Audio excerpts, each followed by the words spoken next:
All right. Test 1, 2, 3. Test 1, 2, and 3. Hello, everybody. My name is Darshean, aka Yoshi96, and I am here with my friend Hero Zone X200, or J Hero, or J for short. However you may know him as. His channel description. His channel is in the description below if you're curious about what he gets up to. But he's a Nintendo fan like me, so welcome him and go ahead and say hi to the people. Yo, yo, yo. Shoulder shrugs. Hero Zone. What? What did you say? I say shoulder shrugs. Self-destruct? Nah. No, I say shoulder shrugs. Shoulder shrugs? Yeah. It's Hero Zone. Man, I don't know what you got going on. Just like Nintendo fans don't know what Nintendo got going on, because man, what is happening this year? We don't know. Except for 4 games, basically. Or 3 and DLC, 3.5. We're gonna get into all this. So yeah, you saying yeah, because you already got some kind of, well, I don't know. Like I said, I don't know what Nintendo's doing, man. I don't know what Nintendo's doing. It could be doing a lot of things. Well, what we know, like I was filling in before we were starting, one of the games is coming out next Friday, Mario vs. Donkey Kong, the reimagining of their Game Boy Advance classic. That was, I want to say, 2005, maybe. This might be its 20th anniversary. I think it might have came out in 2004, to be honest. So that's a long time. Excuse me, a long time coming. So Mario vs. Donkey Kong is this month. I actually forgot that it was this month, but where a half thing happens, but the Octo expansion side order, that's actually coming out this month, February the 22nd. So that's the big DLC for Splatoon 3. I'll just put, I guess, like in parentheses, Splatoon 3 DLC.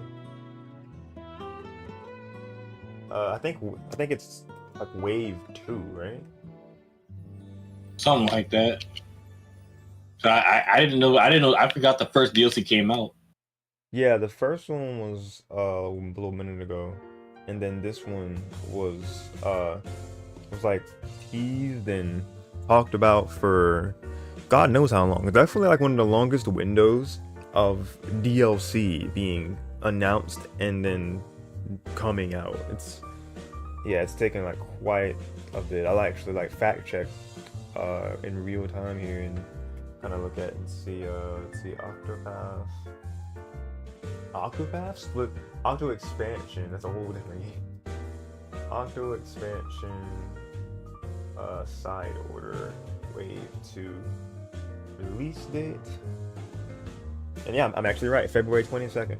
Side order Wave 2 of the Splatoon 3 expansion pass paid DLC will be available. So I'm not a big Splatoon person. I know you're more of a Splatoon guy than I am.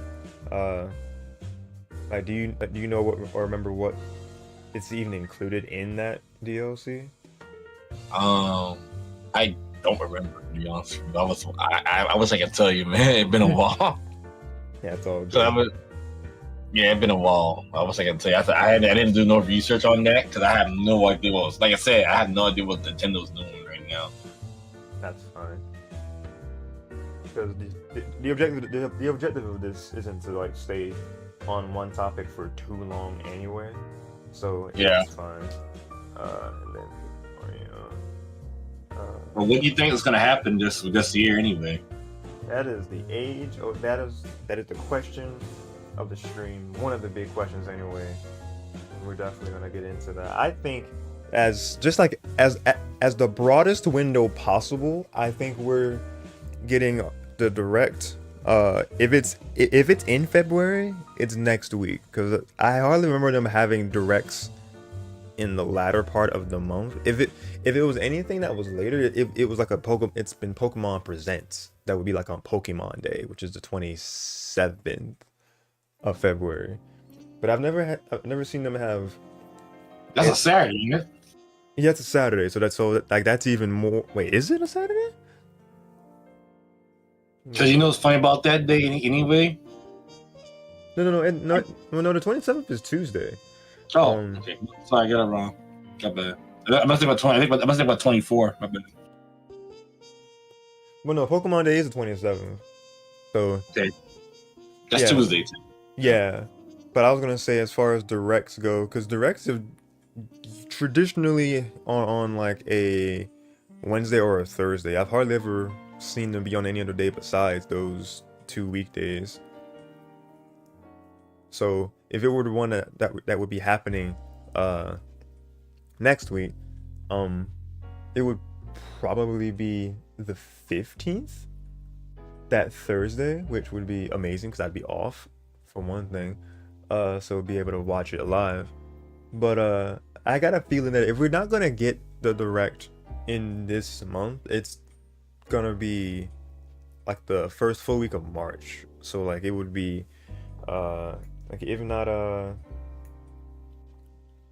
if not this month, then I feel like it'd be like on March 6th or March 7th specifically, because that's Wednesday or Thursday.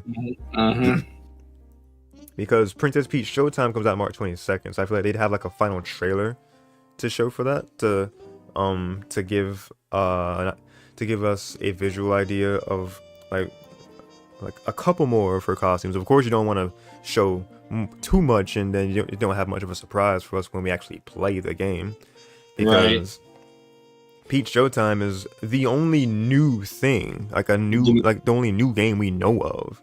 The realistic memes are about to come alive. What's up? The memes for that that's a meme game, man. That ain't about to come alive right now. It is gonna be a meme game. I didn't even really think it's already alive. People were doing this in high school.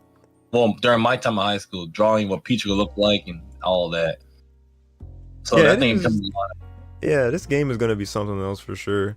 Because I'm sure it's definitely riding on the fact that Peach she's been more in the limelight ever since the Mario Bros. Movie, which did really well for Nintendo and Illumination, just in general for Mario, like the branding of Mario, March last year. And since then, Peaches has been getting like a lot more attention. So the fact that she's getting her own game, her full-on game in what is it, 16 years? Because I think Super Princess Peach was in 2008, maybe. That's a DS game. So, yeah.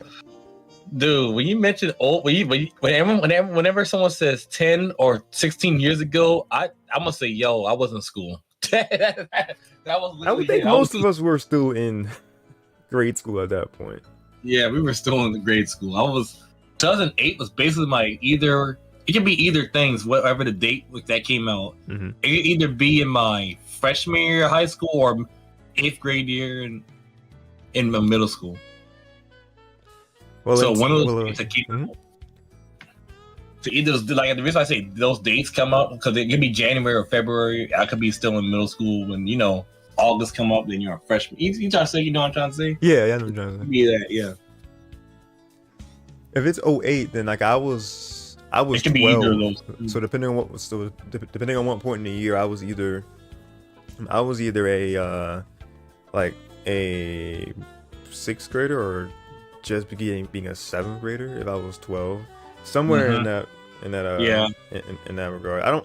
I have a very vague memory of even knowing when that game did come out, because I think when I got a DS, I feel like it was probably like a year or two after the DS had really been out. I don't want to mention the DS or Wii, because the nostalgia we're about to have another hour discussion how good the Wii and DS were, but I don't want that to happen. So no, we can't get too off track.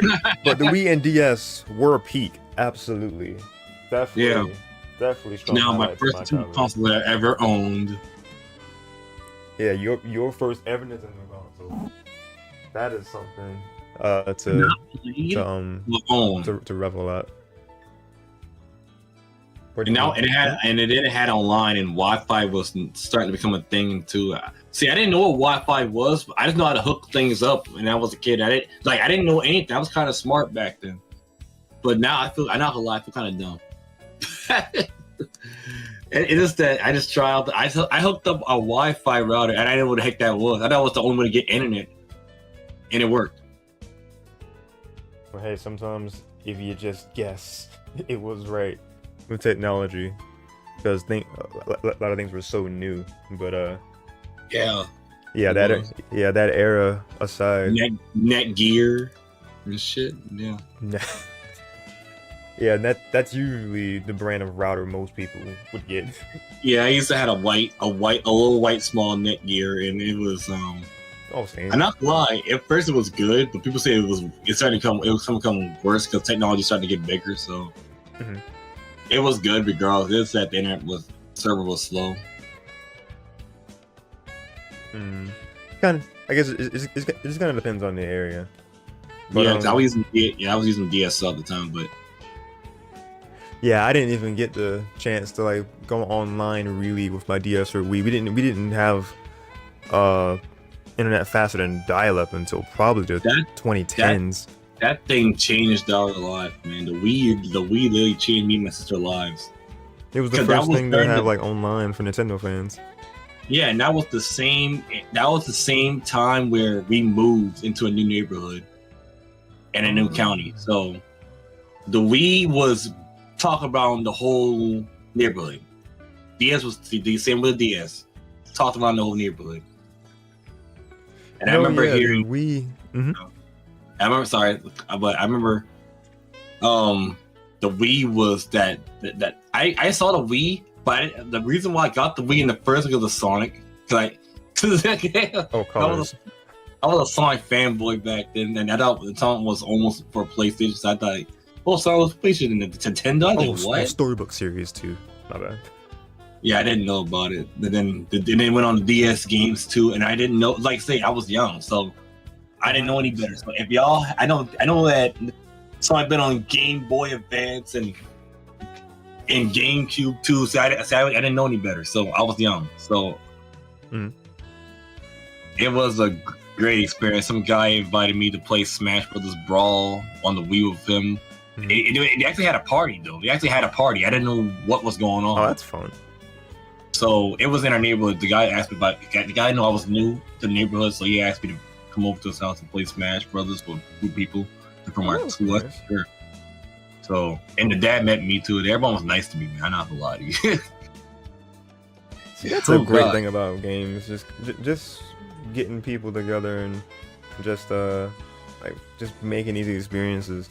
That's why that's why people are so curious as to like what is Nintendo gonna show next to keep up this momentum of like what their systems have done.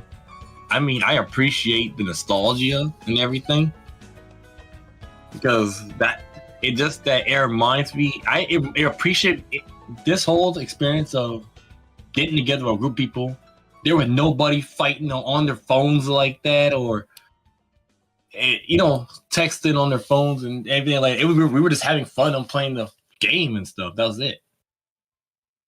Like that was the joy of like early 2000s, like when smartphones weren't really like prevalent yet. Yeah, it was flip phones actually, but still flip phones and slide phones. Yeah, that was the thing back then. It was 607. Have a good old Nokia slide phone. You was the ish if you had that. And I think I had got in trouble with my mom a little bit. My mom didn't care about it though. She said that's the only game the game I got was Sonic Jump, so I got the game technically for free. Oh, the Jump and Ultra Stars, I think, like with the other like Sega characters. No, this Sonic Jump. Oh, I'm thinking about something else entirely. I was thinking about that fighting game mashup. Yeah, it was a mobile game, so it was a Sonic Jump game. I didn't know what the heck that was. I know what you're talking about. Yeah, you talking about that's a few years later than what we were talking about just now. But roping it back in though, that's Yeah, get back to that before we get started the nostalgia trip. yeah, because we were gone. But we back on the lineage because we talked about Mario vs. DK, which I have like a small history with. I remember emulating that game back in the day. I remember having a good bit of fun with it. Like I never owned the actual cartridge of Mario vs. Donkey Legally. Kong. So what? Legally. Yes, legally. Yeah, that's how I had my exposure to Mario vs. Donkey Kong when I was a kid. Was through those means. Yep. I can't recall specific memories of it. I just remember playing it, so it'll be something when I get my copy of this reimagining of it, this remake. I would say that this is more a remake. Yeah, this round up remake of Mario vs. Donkey Kong, because it's definitely like more of a puzzler. You have to get this key and get the point A to point B type deal. And I remember because the comparison is similar. Well, the comparison is to let me see, because I think it was just called like the Donkey Kong games in the like Game and Watch Gallery games, which I had Game and Watch Gallery 4 on my Game Boy Advance. I physically had that cartridge, because with that you were it was a lot of things that had to do with vines. Like a lot of the level design had to do with climbing, jumping between vines, and then it had keys. So like I'm pretty sure those two are related in some way. It was because because those games were the Donkey Kong Jr. games, but Mario vs. Donkey Kong, I think the puzzling and the level aspect were similar. But the plots were a little different because it was a whole thing of like these toys come in the mix. I can't remember too much about it, but I remember enjoying it enough because I remember like getting down the timing of how Mario would go between these sections of the level on the vines and such, and going up these ladders and chutes and whatnot. Definitely a fun time killer. So I'm definitely looking forward to playing that again in modern graphics and whatnot, so that'll be fun. That's a cool experience. Yeah, for people that didn't experience it as a kid at all, right, it'll be good for them, and especially with the Switch's novelty, you can play it anytime, anywhere. So if you're just kind of chilling somewhere waiting, and it's kind of one of those kind of the perfect games to just kind of sit and just play a few levels of and just go back and forth. Like play some of that instead of this Royal Match game that I see in every video ad ever. God, it's no ads, a smooth animation. Shut your. God, if anybody knows what I'm talking about with those ads of Royal Match, Jesus Christ, comment that. 'Cause dang, that game is everywhere. Okay, but besides that and Octo expansion we talked about, Princess Peach Showtime, the Luigi's Mansion 2 HD. It's got a tentative summer release, which I feel like is gonna be a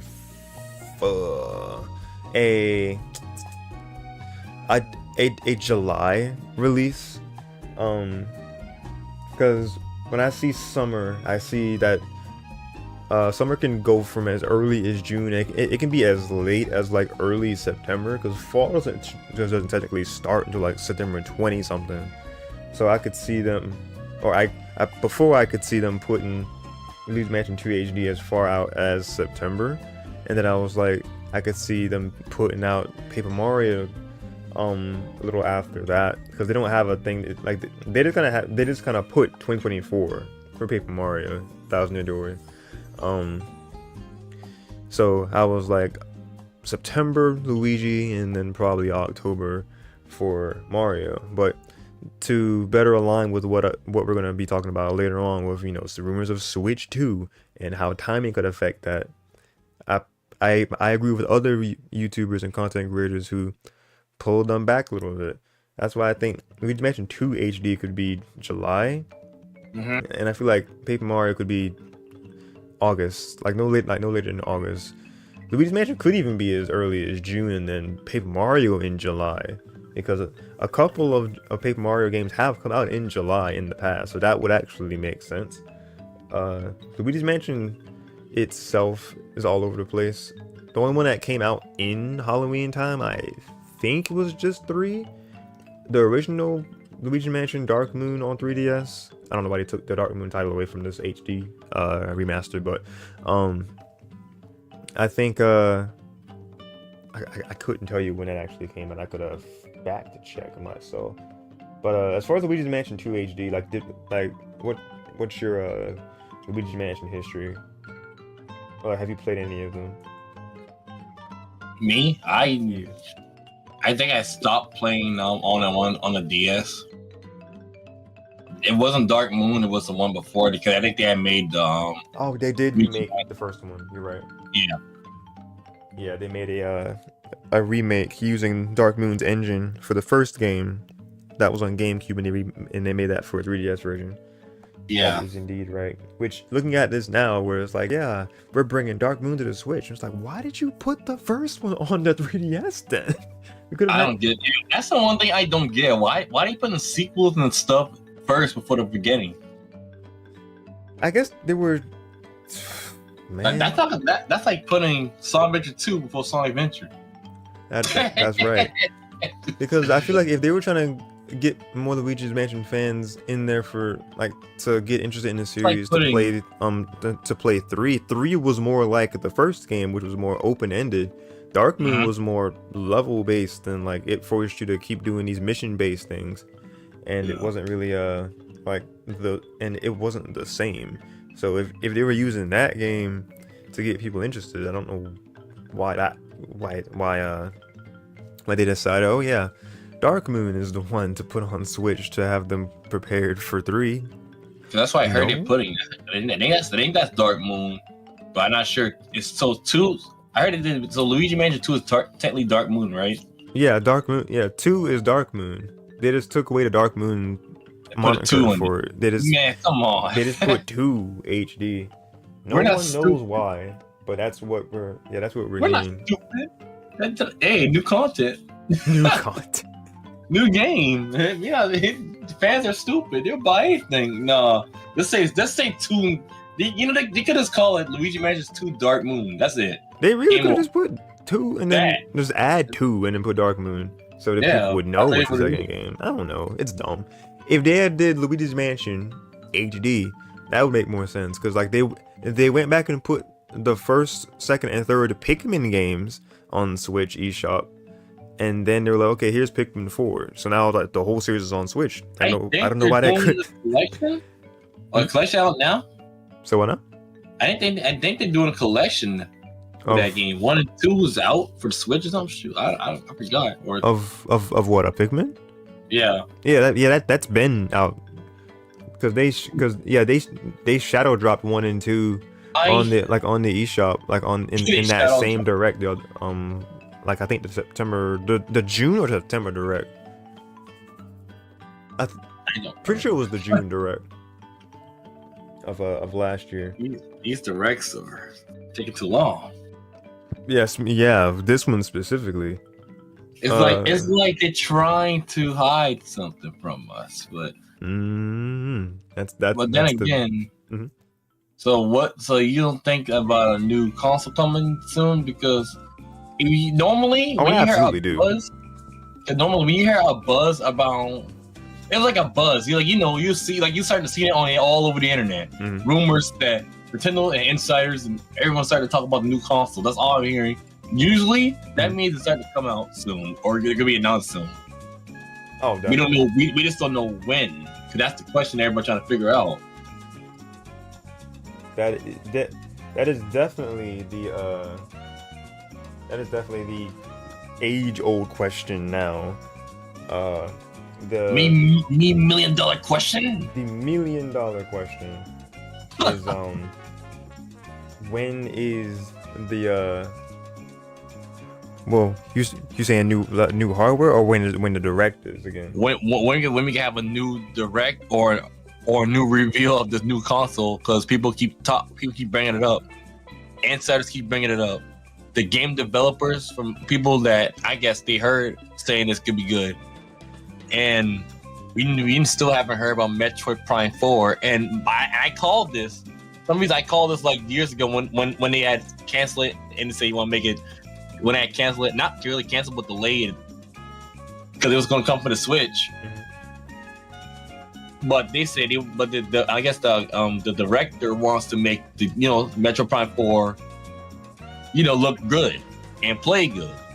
So my guess is, I called this I said watch, it's gonna come out the new Nintendo console. I said this a while back. I think I said it like 2 years ago. I said watch, it's gonna come 2 years ago. I think Metroid Prime 4 is a hit on it might be a new launch title for the new console. So that's all I get from it. That's the only answer I get from it. So what do you guys think about that?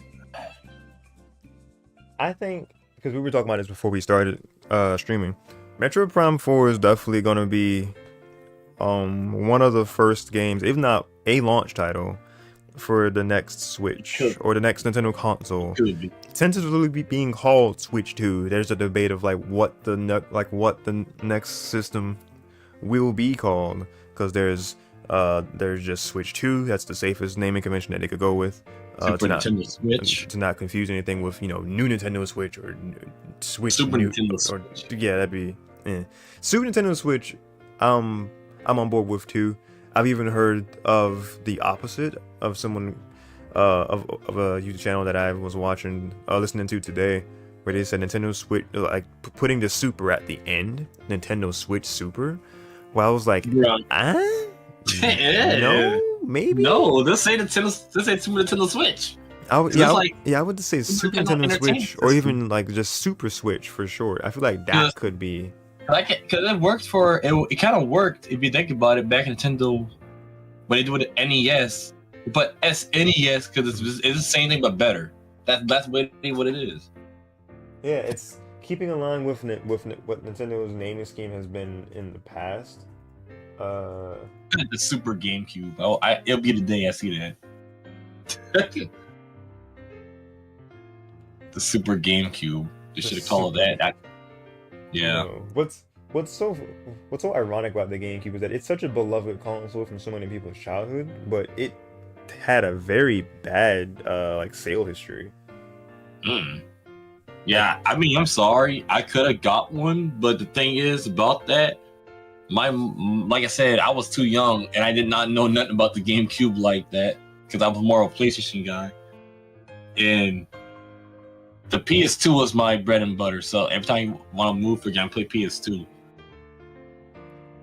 I mean, I had PS2 as well, but I mean, I was just Nintendo from the jump. And then once I got a Wii, I just didn't get anything else besides Nintendo-wise since. So I've just been seeing what was coming out and getting the next Nintendo console, mainly on Nintendo consoles. It's taken me until the recent past couple years to get an Xbox 360 to get that library of games, to get into that too. So it's like, man, it's gonna be something catching up in that library, or picking what I want to play from different things. Mainly the Sonic games on that. It's not really too much else I wanted to do on that. But as far as what we got with general predictions though, because Metroid Prime 4 I think is gonna be a dual release.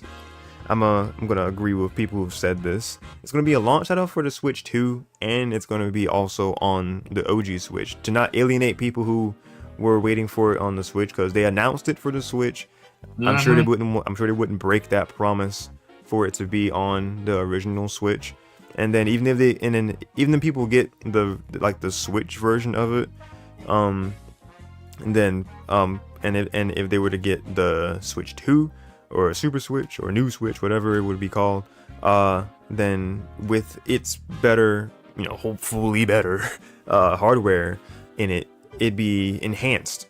Maybe not as enhanced as the Switch 2 version, but I would assume as most of the Switch's OG games, that if you put it in a new Switch, or a Super Switch, then it would, run better with the smoother frame rates and the better quality in general. But if the games are made with Switch 2 hardware in mind, then of course those are the ones that are going to look a lot better. Because I guess the only way you could really make that comparison, I've still yet to watch direct comparisons of Breath of the Wild between Wii U and Switch, because it was made in mind for it to release on Wii U, but then of course the next console was going to be coming out, so it was being made to prioritize the Switch, or at the time the NX. We didn't know what it was going to be called quite yet, so it was using the hardware that was better than the Wii U, and then they just kind of had to just downgrade it slightly to be on the Wii U as well, and that was your dual release. That's what I feel like the Metroid Prime 4 is gonna be.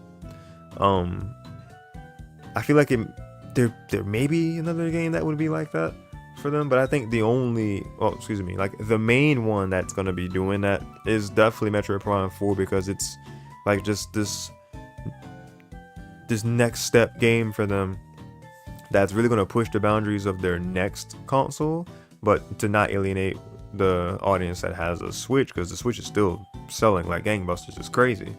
To not have it on the Switch would be would definitely be hitting themselves in the foot, because why would you announce it for the Switch and just not have it on the Switch and then confuse the masses? So that's definitely what's gonna happen with Metroid Prime 4. I'll go full in with that prediction with other people. That's the state of Metroid Prime 4. For other games, like your next big 3D Mario game, that's just gonna be a Switch 2 thing. That's not gonna have cross launch or anything. That's gonna just be purely, if you want the next Mario game, you better get that next Switch. Yeah. Because that's what that is. The next Mario game. The next peak. The next what? The next peak. The next peak? Yeah. Of gaming. The next peak of gaming for Nintendo. Gaming on Nintendo consoles. I heard rumors about a new 3D Donkey Kong game too, but we don't know yet. I can't say nothing yet because everybody being too quiet. Donkey Kong is a series where. And speaking of Donkey Kong, when's the last game that came out? Tropical Freeze, literally 10 years ago. I'm like, wait a minute. we had Tropical Freeze. It's time for a Donkey Kong game too. It is so time for Donkey Kong game. The hell? I'm like, stop. I'm like, Tropical Freeze. Oh no. Yeah, whether it be 2D or 3D. It was rumored to be a game developed by the same team that made Odyssey. That's what the big Donkey Kong rumor was. Back in that was ever since 2022 that those rumors were starting around that the Donkey Kong game was going to be happening. But yeah, it's been, I'm pretty sure 10 years, because Tropical Freeze came out I think it came out the year after the Wii U's release, to make absolute certain. Came out on the Wii U first and then came out on the Switch. Oh my god. Yeah, and the main thing they really added was just Funky Kong, a Funky Kong mode, which was their easy mode or something. I'll go back to my tab for my reliable release date searching. And by the way, Luigi's Mansion Dark Moon actually came out in March of all times of the month. That's a very weird release for a game that's supposed to be like a horror spooky type. I mean, kid friendly. But March was when that Dark Moon originally came out.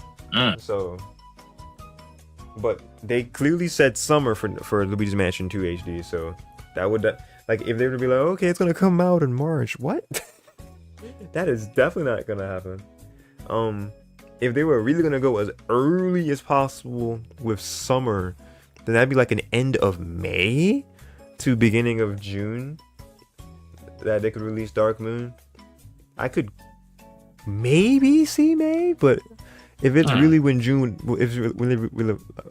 if they say summer and really mean summer, the very beginning of it, that would definitely just be first, second week of June, I guess. And then that would lay the foundation for Paper Mario to be the the month after in July. Oh yeah, that hit me. I say I'd love to look at some stuff. People saying it could be, even though Metroid Prime 1 has been released, would it be announced in the Metroid Prime 2 for next Direct, or because I know Metroid Prime series is on the way to getting the 4, but before we get to that, there are at least 1. Might as well release a 2 and a 3.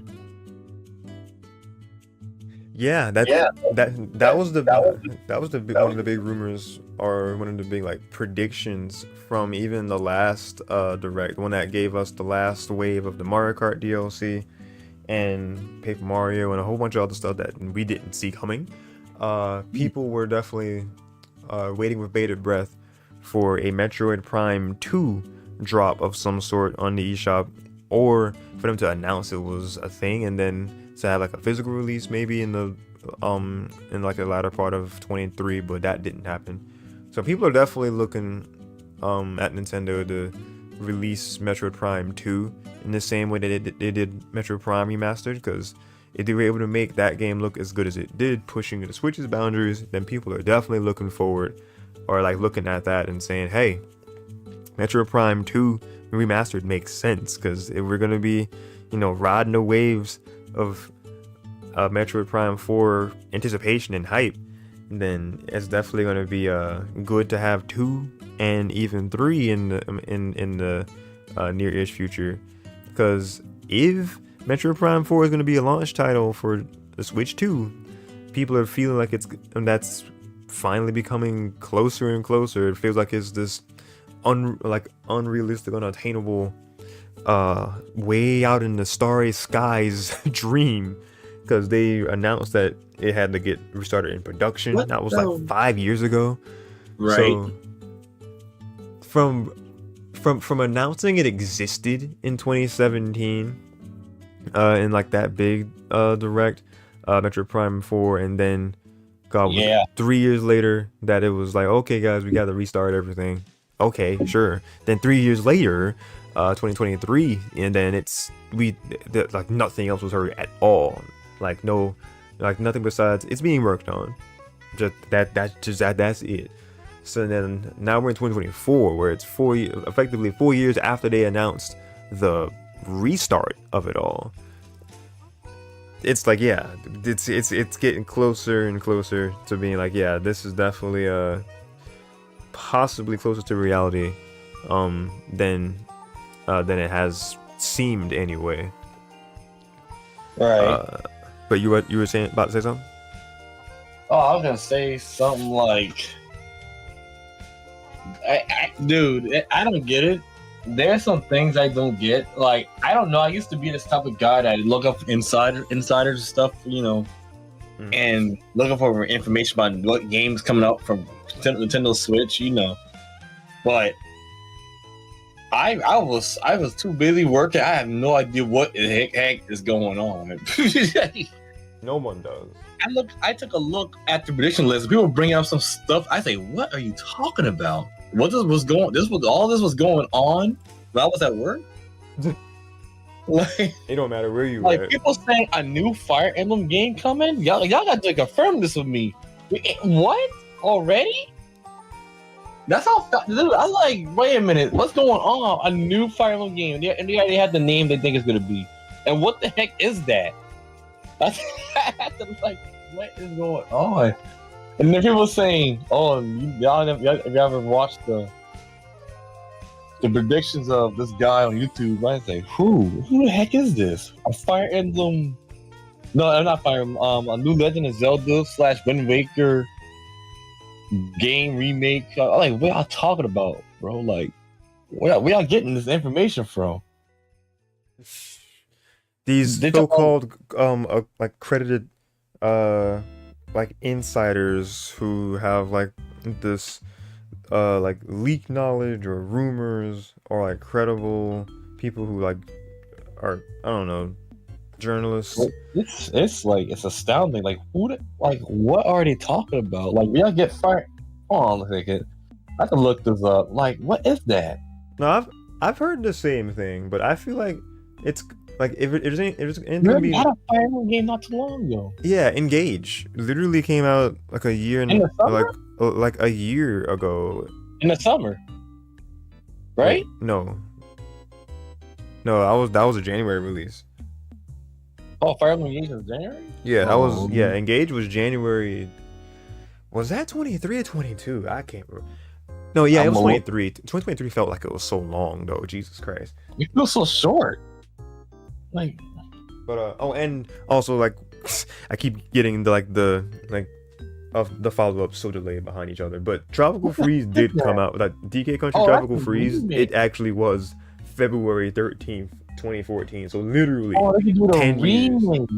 I'm sorry, cut you off. No, yeah, I was just reiterating about Donkey Kong Country Tropical Freeze. Literally 10 years in 2 days. Because the 13th, 2014. That's like Mario Kart. They all came out on the Wii U. Then they all come out to the Switch. And I'm telling you right now, there was another speculation thing. The new Mario Kart will come out on the 2025, but it had to be only on the new Nintendo console. And this is where I'm coming out. Where I say, when are they gonna announce this console? Because people are getting kind of curious right now. You don't know. The thing, the thing with Switch, next Switch, Switch 2, Super Switch, throwing whatever moniker y'all want to give it. People are definitely predicting that Switch 2 is going to be announced, if not in this first direct, it's like in the June direct that they'll at least tease it and maybe tease some sort of presentation for it. Late. So what? June kind of late in my opinion, because they ended that with the Switch. You said they ended what with the Switch? No, I said they did that with the Switch. Like, people are expecting a new Nintendo console to come out in the fall or something. I don't get it. Like, to be fair, the Switch was announced in October of 2016. So, you serious? Yeah. The Switch. Yeah. And that was announced in February. It came out in the following March 2017. See, y'all, that's what happens when I work too much. I started to track a lot of things, and I don't even know what's going on. You weren't even at that job yet. What are you talking about? All I know is work, go home, and just sleep. That's it. Oh, okay. I don't know what the heck's going on anymore. Fire Emblem Engage was January 20th, 23. So, yeah. Engage hasn't had a chance to fully breathe yet. People are still getting that game, and they're enjoying it. I have to re-get it. That's not stopping them to get Mario Kart 8, because for some reason that's still selling. Mario Kart 8 Deluxe is a very unique case. But it makes sense due to the DLC that drop. So yeah, DLC to expand its life. But people are thinking that while they were, using Mario Kart 8 Deluxe for as long as they could, that gave them a lot of time to be able to really be thinking up something else for the next Mario Kart, the future of Mario Kart. And I've heard different things of it being called Mario Kart Crossroads, Mario Kart X, Mario Kart Next. I think X is on its way. And 2, I got something to say about that. Yeah, let me add that on the list here. The Mario Kart. Now, when I heard about all this,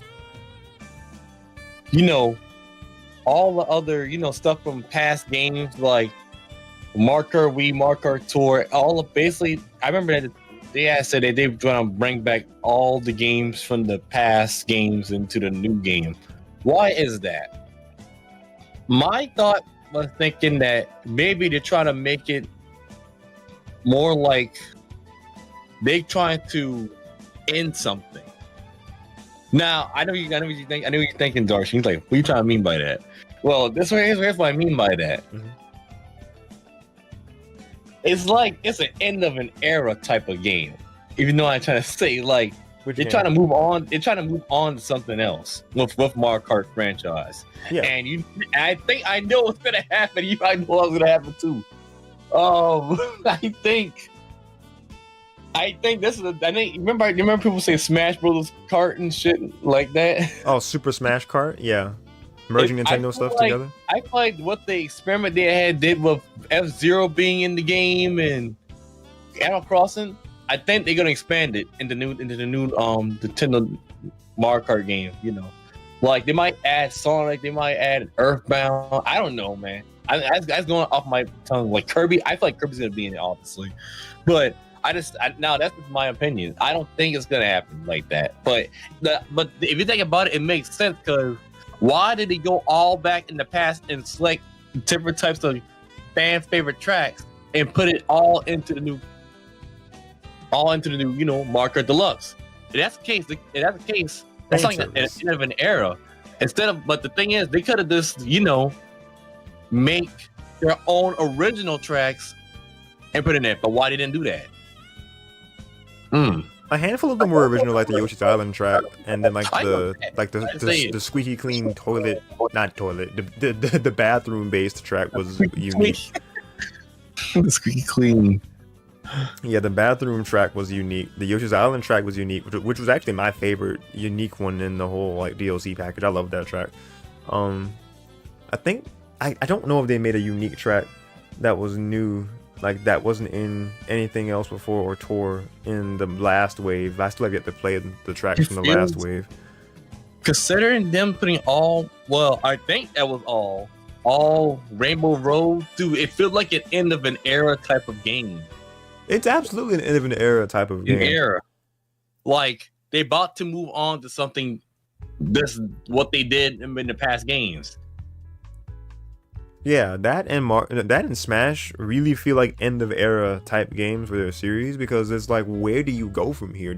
They put as much legacy content from both of those things into these titles as possible. Mario Kart 8 Deluxe has 96 tracks in total. A lot of those tracks being legacy tracks, coming from Super Mario Kart, Mario Kart 64.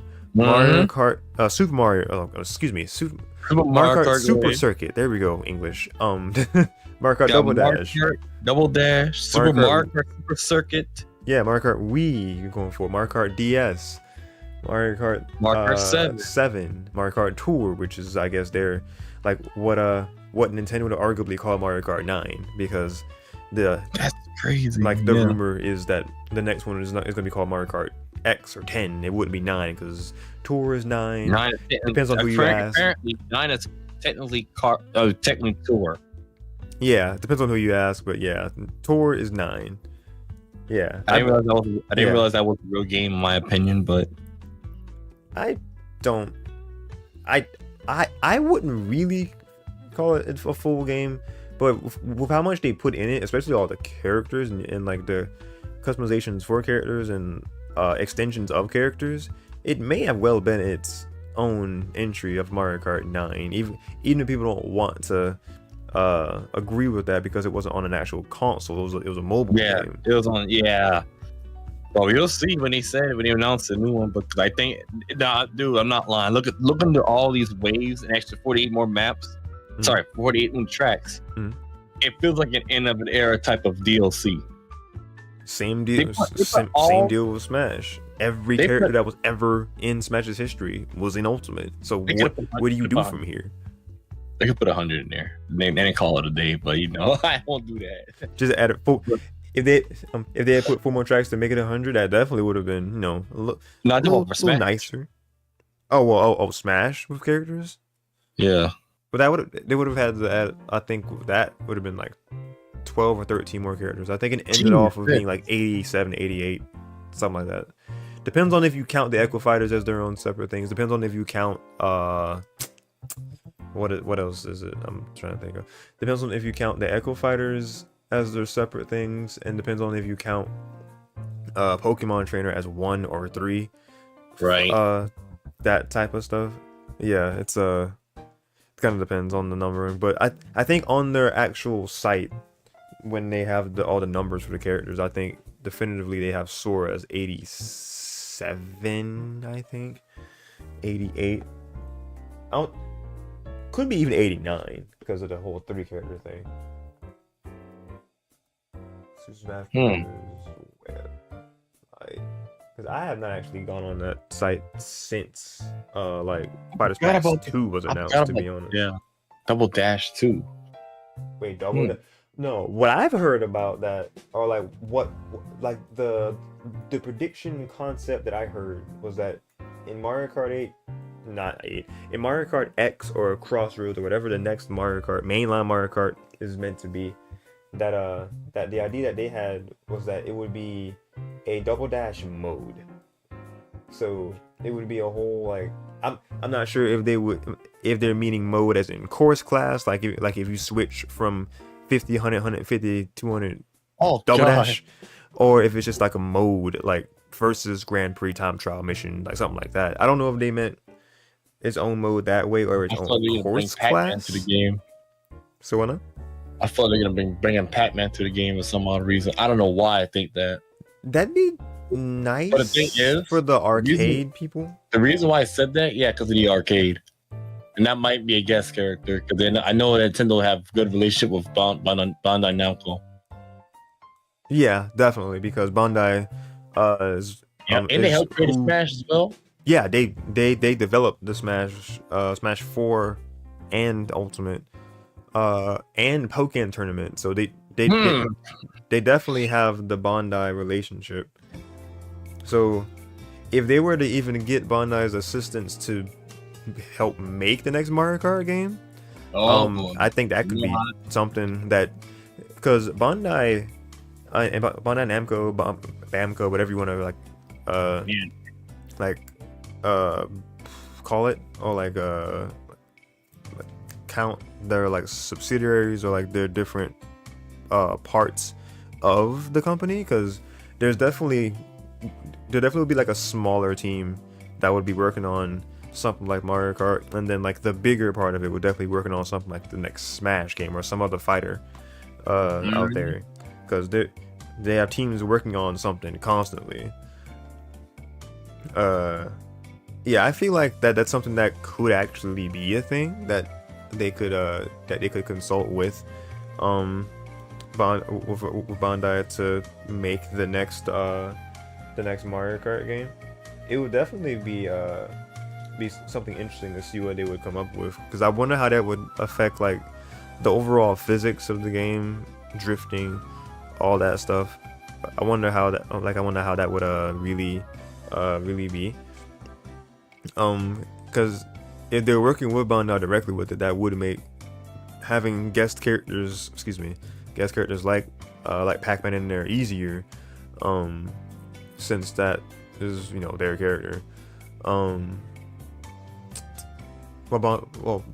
Namco, I'm not sure if they're separate or they were meshed at some point in the past, but yeah, that being their character. Guest characters as a whole, just to address what you were saying, that people would say, because of F-Zero stuff being in their Animal Crossing.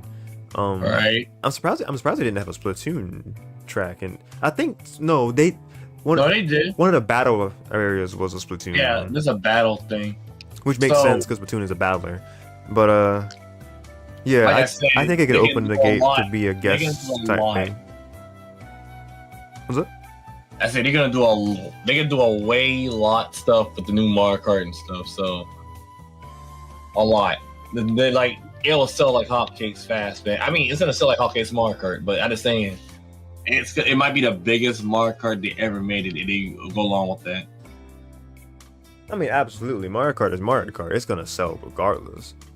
A Splatoon track? Oh, come on, man. Yeah, if they actually have full on like racing tracks, because the battle track is fun for sure, with the revamped battle mode. But mark my words with this. What's up? And mark my word with this. I know you want to go in a different topic, but mark my words. I know if they put Kirby in the game, they're gonna find a track for Kirby Air Ride and make it to a Mario Kart. Oh, absolutely. That would definitely be like a Kirby, like a nod to Kirby Air Ride. It could even give interest for Nintendo and HAL Laboratory to finally give us Kirby Air Ride 2. Cowards, give it. Let me not. Okay. Or at the very least, a remaster of the first game on the Switch. Yeah, just do that. Yeah. Because Kirby Air Ride on its own is expensive to try to find for the GameCube on its own. I mean, look what it did with the Super Mario RPG. It's taking that long. It's taking that long to make a remake of that, and so all of us can play that now. Yeah, that's such a good that's such a good game. First of all, paved the way for Mario going into the RPG format because it's the OG RPG. Yep. And that's what it paved the way for us to get 1,000 Year Door HD, which I'm actually surprised I haven't been gushing about that game quite yet. I never played it, but I always wanted to play it because it's one of the reasons where people saying there's the hardest boss battles. I know back then when we were kids, I know we like to look up on stuff on YouTube like what is the hardest boss battles for Mario. Mm-hmm. Most of the people that have struggled is in every Mario game was either a Mario RPG game, and 1,000 Years Door was one of them.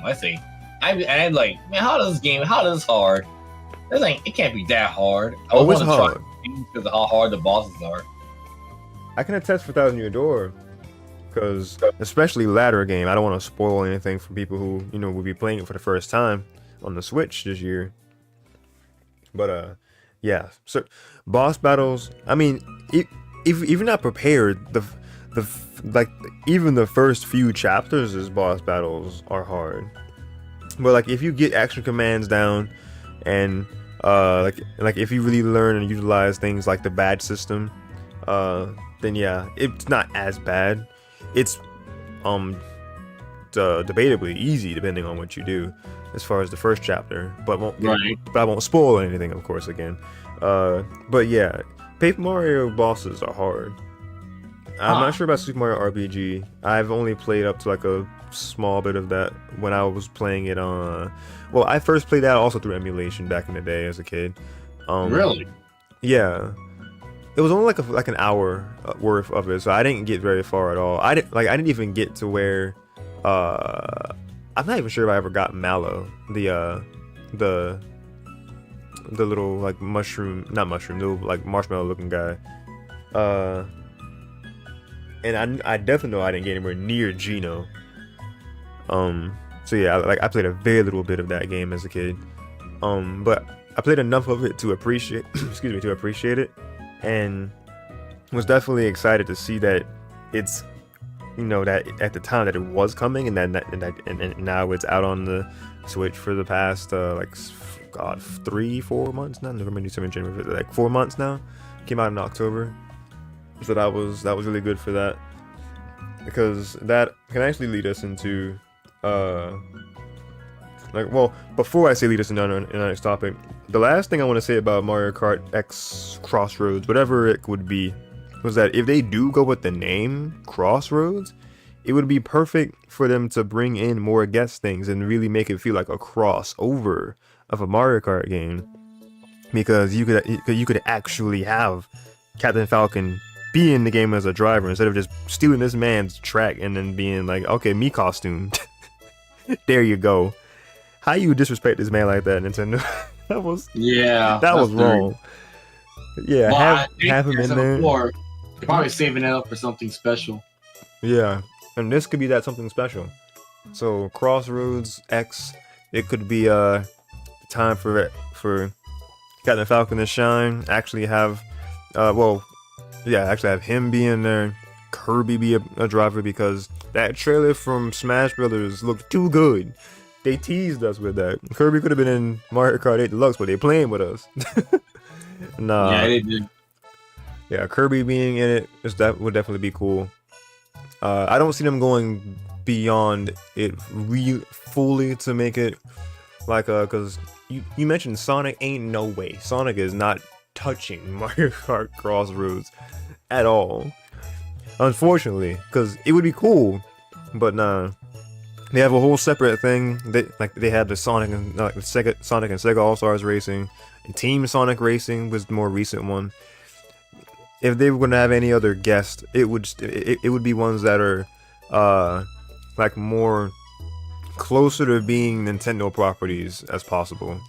because it would still be a Mario Kart game at its heart, but it'd be trying to embrace more of different things, to have more elements to mix up in the old formula to make it feel fresh.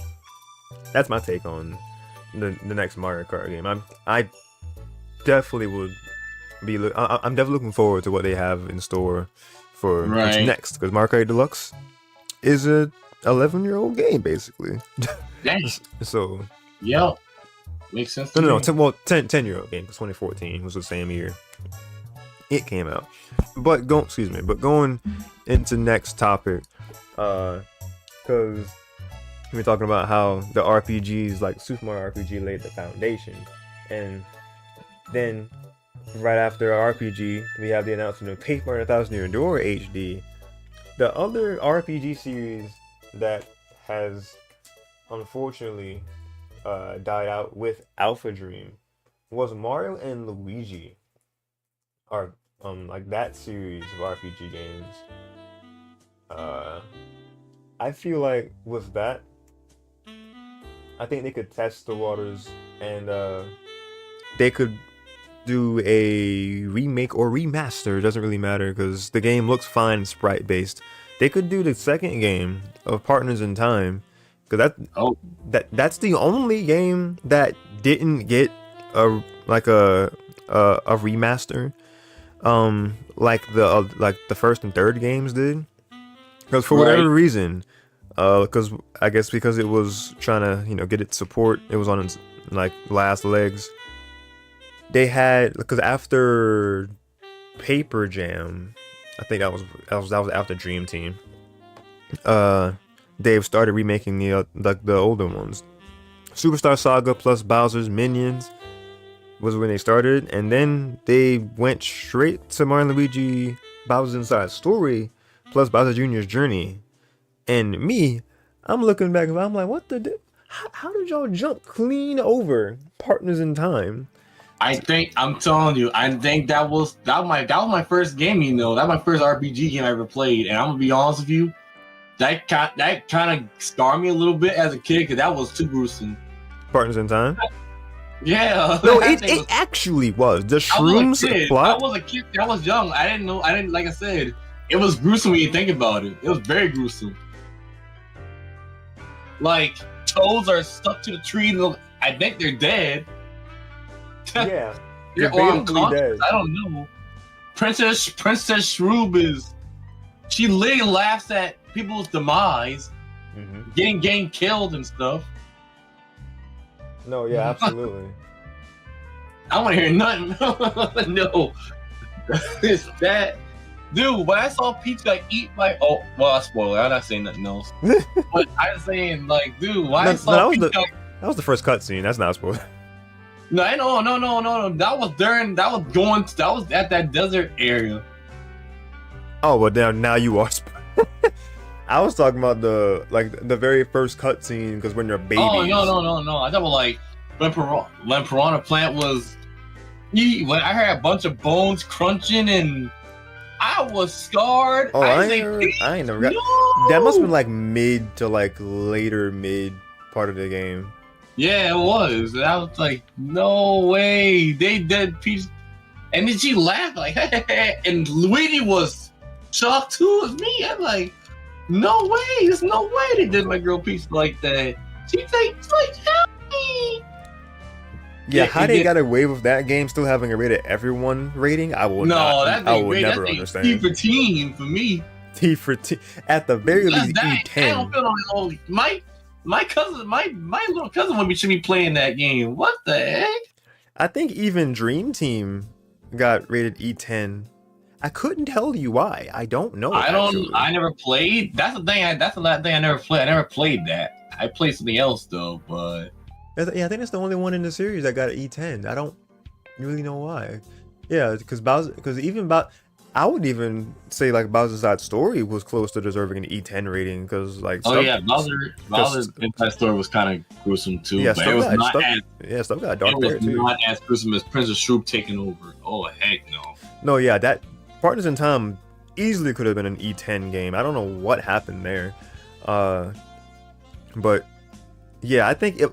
of any of the titles that deserve to be the one to be in the limelight first, to be like to send off the Switch, or maybe even to show off the Switch 2's capabilities of them like remaking Partners in Time, and maybe like a very like clean sprite or like 2D art style type deal, maybe even like a hand-drawn type art style would be really cool for that, if they were to bring it back in that way.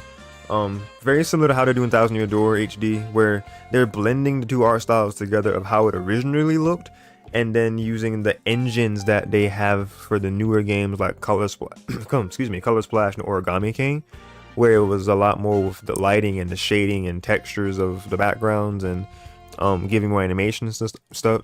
Excuse me. They could do that same thing for Partners in Time, where they can kind of make a marriage of what made the sprites charming in the beginning with the first 3 games, and then the art style that they shifted towards a Dream Team onward, where it looked more like a 3D look, but it was still sprites.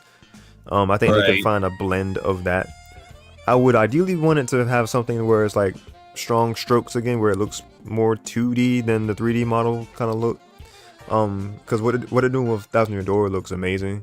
It's still very reminiscent of the original game's look, but it has all of the shading and touched up modernization of what Origami King and Color Splash brought. So that's a good example of that.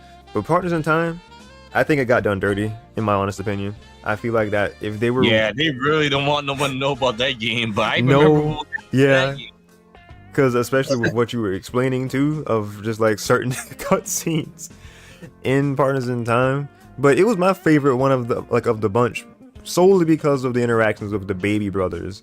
Like Mario and Luigi interacting with their baby selves was just the funniest thing to me, playing that game for the first time.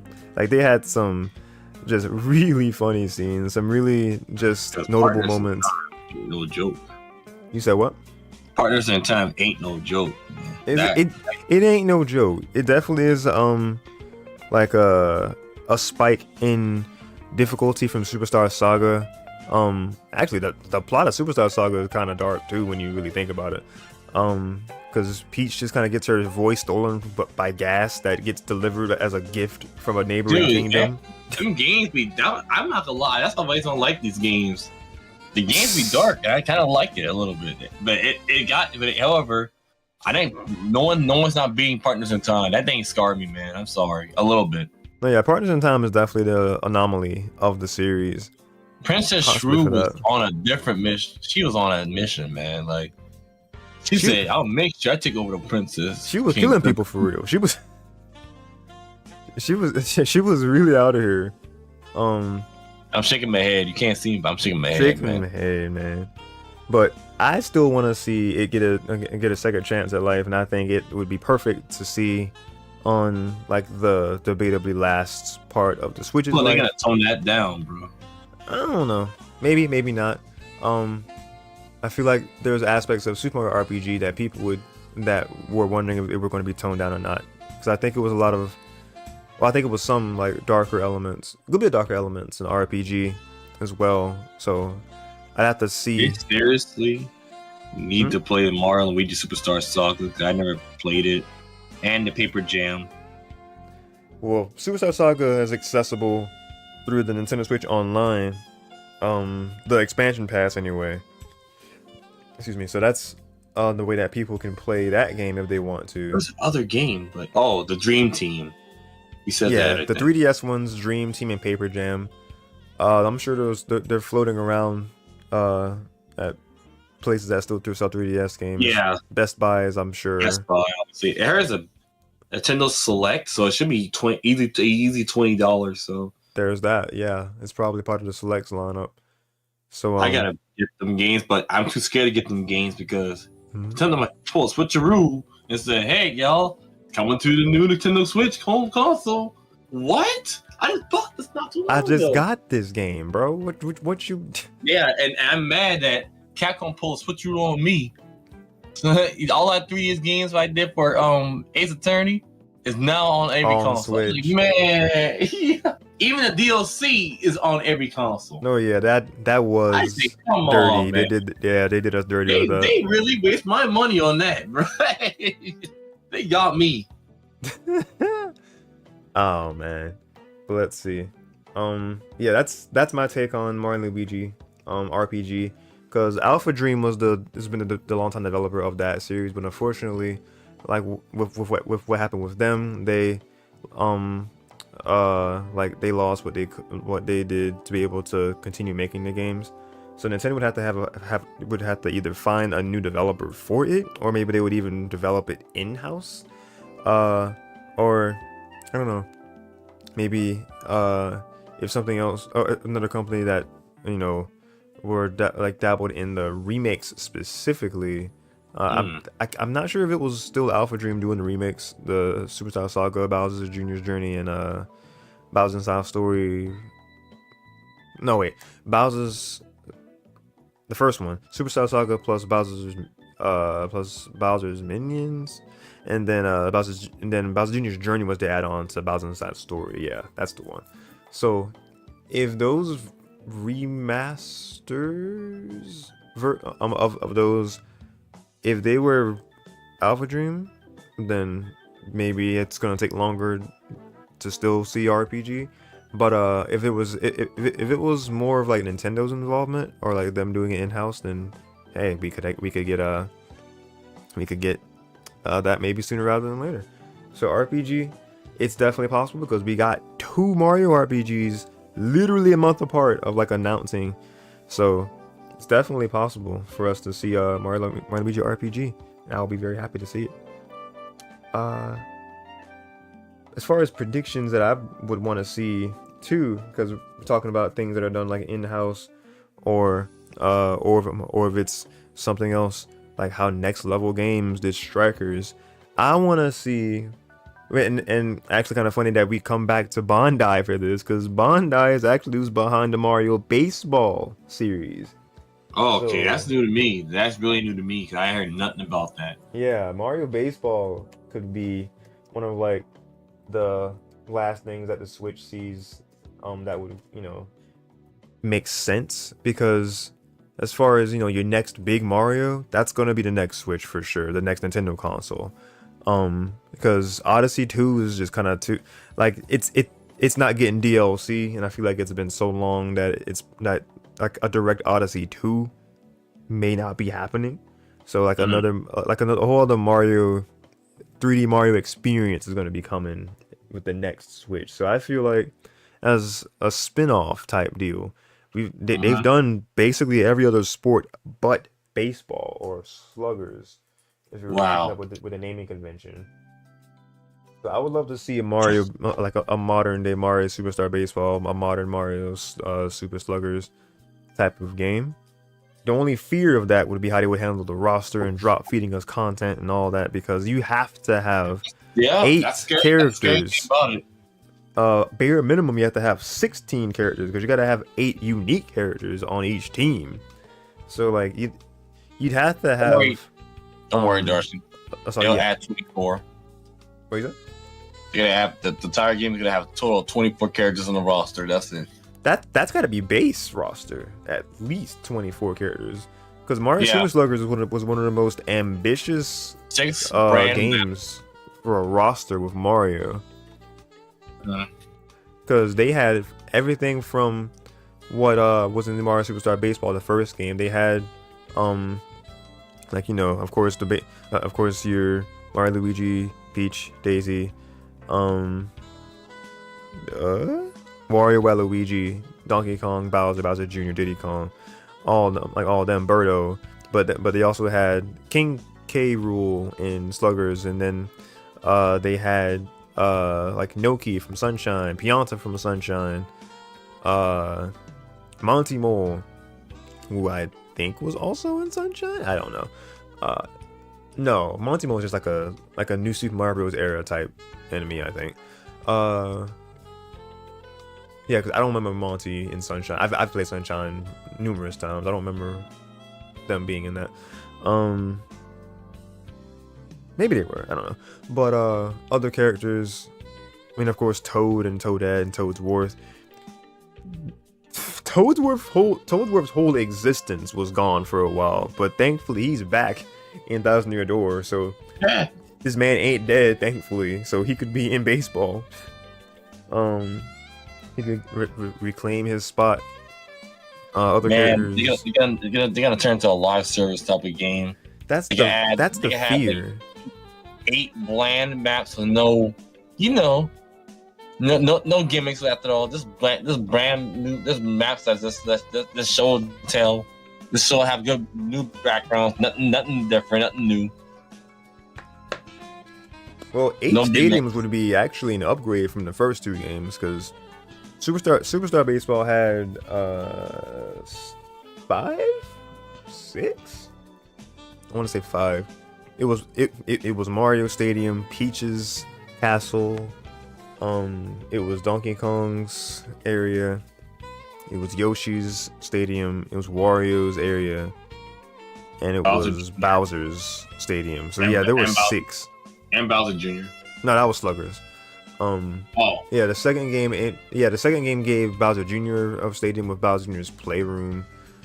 Daisy got one because that was the cruise ship stadium. Let me see what else. When it comes to these sports games, yeah, I think the developers got to remind themselves that what made the game fun. What make them games stand out than all the regular sports games? And I think that's what happened with Nintendo's. That's what I think what happened to the Mario Strikers game. Mm-hmm. They all missed the point. What's the point of Strikers? That's literally what happened. They really forgot what was the point of Strikers. It's more than just animations and them like explosion and stuff. Mm-hmm. Where's the chaos? They forgot about that. That happened in past games. Where's the chaos? The chaos and the attitude definitely died. The animations that were in there, I mean, the closest we got to were probably, like maybe one of Bowser's animations, and then like Wario and Waluigi still had some pretty like crazy ones, but nowhere near as crazy as Charge, because Wario literally holds a bomb to his side and he's like bye bye. Like that's dark. Like it was crude humor, but it was dark. They didn't go anywhere near that dark for Battle League. Dang, they took the fun away. Yeah, definitely. But from what I heard, it was Nintendo developers that were making the game, not Next Level Games. Yeah, it was more involvement with Nintendo, from what I understand. Yeah, because the reason why, because of lack of staff for Next Level Games, the people that used to make the game for Strikers, they were not there. They have the art. They had the people that did the artwork, but I think that's all they had. People that did the artwork. That was it. We definitely need more than just the art. The artwork literally says, "Hey, y'all, this is still me for the past 2 games." Mm-hmm. But the gameplay, what the heck is that? Everything looks so new. And Battle League is a weird mixed bag for me, even in 2024, because I actually do plan to like have a separate discussion about that at some point on the channel. But Mario Strikers was just in a state of where the new things they added, I liked the mechanics of you being able to attack your teammates to do like these buddy tackles to either to propel your teammate forward so you can get a better angle to shoot, or you can launch somebody into a teammate to have them go way out to steal the ball from somebody. That was cool. I liked the idea of the buddy tackle and what they did with the passing, because I feel like it was always a gamble, because if you make one wrong pass, because that ball's already charged white, they can just shoot and it's gone. Like you were literally fueling their shot for free. So it's like, I do like how they handled the passing and stuff too, but everything was just slower in Battle League. So they took a step forward to like 2 or 3 steps back in terms of the gameplay. And I like the gameplay for the most part in Battle League, but there's no denying it is nowhere near as high stakes and high octane as what even the first game had. Because even if the first game felt a little bit more stiff and on rails compared to Charge, because Charge really let you like intercept passes more freely. You could lob the ball away without realizing it with turboing. Like if you were just doing like the turbo run, you could easily just pass the ball away without realizing it. So I think that they were trying to get like a better blend of the two, and they kind of were going in the right direction, but then they kind of missed the whole feel of the speed and the momentum. Yeah, they messed. Yeah, like I said, they toned everything down, dude. I think they lost. Like I said, they really, when it comes to these sports games, they all miss the point what makes them fun. That's literally it. That's what happened. I feel like the gameplay itself is fine, but they definitely could have made it like faster and definitely because what they were doing was they were making it more accessible for multiplayer because every character is able to be controlled by each person, and they were trying to make it so you could see more of the field at a time because every character is able to do everything the other character can. It was no longer the captains and sidekicks. And we're not going into a whole discussion of Charged or Strikers or anything, but to just better answer the controls thing, or how I think it was anyway, is because they were trying to make sure that it was not too crazy as a more multiplayer focused experience, that everybody could kind of be keeping up with the action, so like to not be too fast. That's why they toned down some stuff, I feel like. But yeah, for Mario Baseball, I think for it to work, you need to have a strong base roster in the beginning. God forbid, even if they do, which they probably will, like all the other sports games, live service it and give us content on and along. It's just gotta be worthwhile. Strikers had like 3 updates and then they just kind of said nothing else. They gave us Diddy Kong and Birdo and said and they said, all right, it's been real, and dipped. We didn't get anything else with Strikers after that. Even if we thought it might have been something else coming with like maybe paid DLC or something else was like with stadiums, no, nothing. So I think golf was the middle ground where it did get a decent amount of stuff, but Aces definitely ate the best with the live servicing, because the roster of that game with characters definitely went from like alright to really, really good by the end of Aces getting support for not even DLC, like the free update model of content being added in there, because with all the different characters that got added in there eventually, the modes where they gave us more variety with like the ring mode and that and all this stuff, but it was still heavily like multiplayer stuff and not enough variety in mini games. Because Mario Power Tennis will always be peak in the Mario Tennis series to me, because they did so much with it. Yeah, they did. And that and the Game Boy Advance Mario Golf too, yeah. And Mario Tennis, Mario Power Tennis, Mario Tennis Power Tour, those two hand in hand.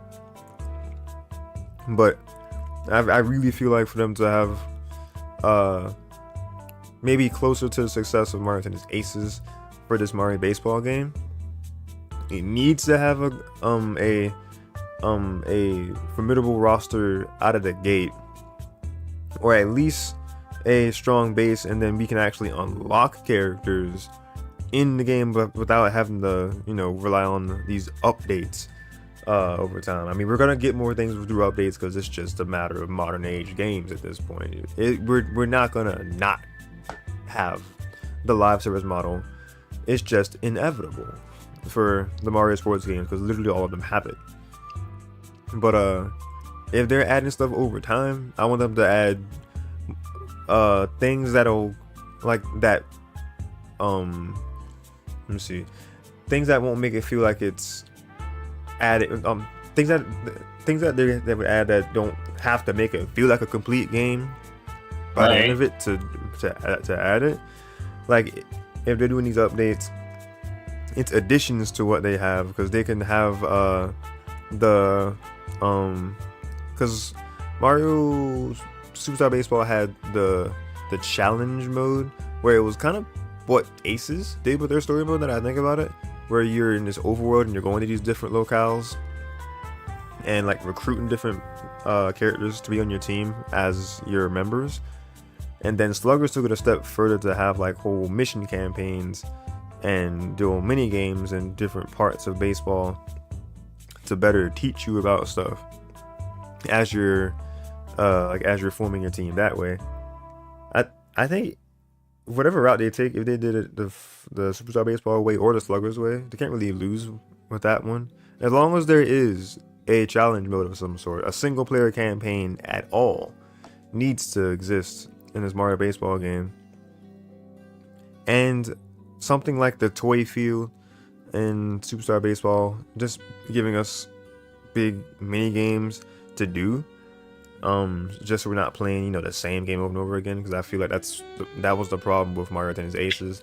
Definitely the problem with Mario Strikers Battle League, because there ain't nothing to do outside of just playing the game. They didn't add anything as far as like challenges, because Charge had missions for all the characters, and and it had different things where you could just do segmented parts of matches so you could learn how to better play the game. Battle League had an actual training mode, and it was broken down decently well, but having a proper mission mode, nah. Having a substantial single player content, Road Striker Cup, nah. Those cup battles were way too easy after a certain point. Like there's just no stake in Strikers' cup battles. I need there to be stake in the Mario Baseball campaign and in the side stuff. It's just it just has to feel as strong gameplay wise as the first two games. Thankfully, Battle League's gameplay, it can stand on its own. Compared to the first two, yeah, it's lackluster. But I would even say otherwise, the games themselves, gameplay wise, play well. They're fun. Mario Golf Super Rush is fun. I think it blends stuff from Toadstool Tour and Mario Golf Open, I think was the last one, or World Tour. I think it does stuff from that decently well. But it just didn't have enough going on after it came out. So I just need baseball, even though it's going to be live servers, I need it to have enough in the base game and enough for it to get added on to make it feel extra of an complete experience. But that's enough on that. What's one of your predictions that you see for like the Switch or Switch 2? I personally, I really don't know, honestly. Another, like I said, I'd say something about Fire Emblem, Metroid. I knew Animal Crossing game possibly might come back. I don't know. Even though I'm not a big fan of it, but I know a lot of, people that like the quiet type of games like that. But I personally don't know. Like,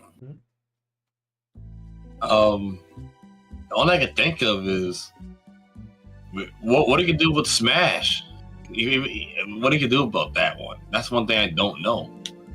That's gonna be a big one. That can go in the general. They always do one Smash per console, but I know Sakurai don't want to.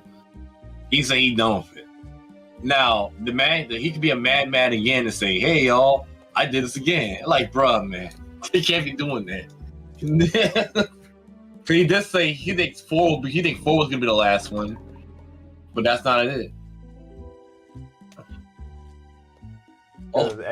At this point, what do? Ultimate DX or just start from scratch? Unless you want to continue with the game and having a story mode that you could have leaked, with a few leakers hacked it or some shit. I don't know. He didn't have it because it was the matter of fact. The internet ruined it for us, honestly. I didn't know. I didn't even see it. I didn't know what was going on.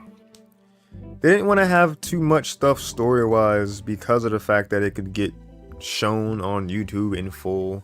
Because, I think the Subspace Emissaries cutscenes were like, at least some of them were shown beforehand. So that's why they didn't even do anything much. They didn't do anything story mode wise for Smash 4. It was just like the review trailers was the closest thing we got. But for Ultimate, we got Road of Light, and it's got, I think it has a few cutscenes. I still have yet to even play it, to be honest. But yeah, a big thing of that was that he was anxious about like the cutscenes being leaked ahead of time. It's kind of ironic to me because they put all the production into all the characters' review trailers in Ultimate and stuff, and like those weren't shown beforehand or anything. Like those were complete surprises for us, just in general. But I guess what separates that from cutscenes for like a story mode is that those are made for marketing purposes. Those aren't actually in the game.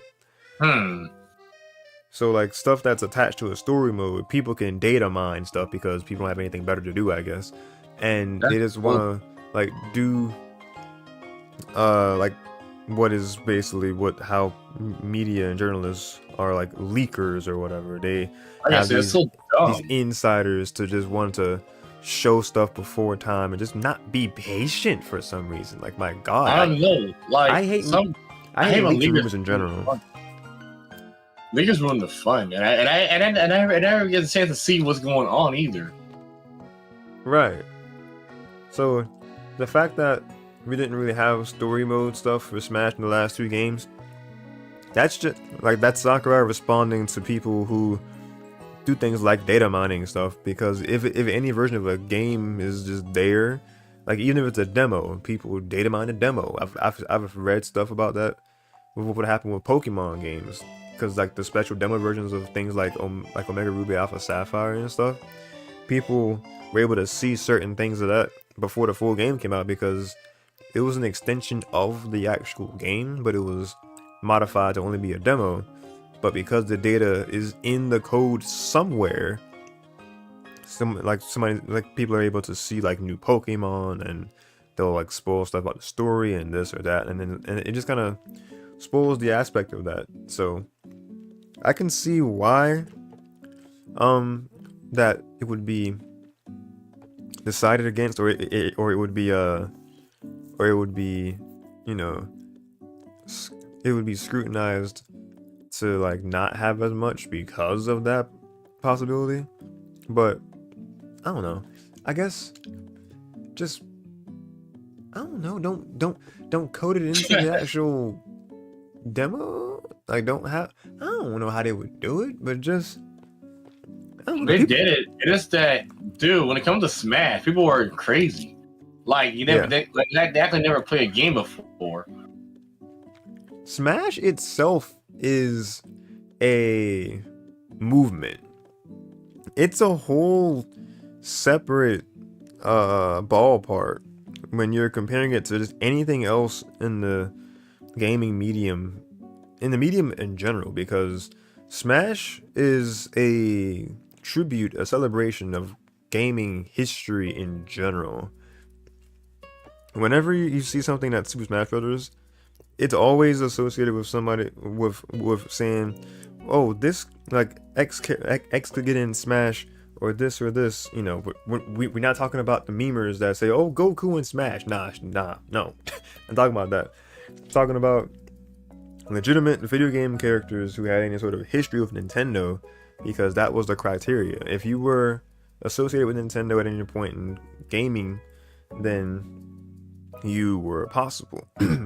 So with that guideline there, that's why it's always like it's a world event whenever a Smash game is coming out, or if a Smash game exists and the possibility of characters getting into it is there, then it's predictions made made solely for Smash.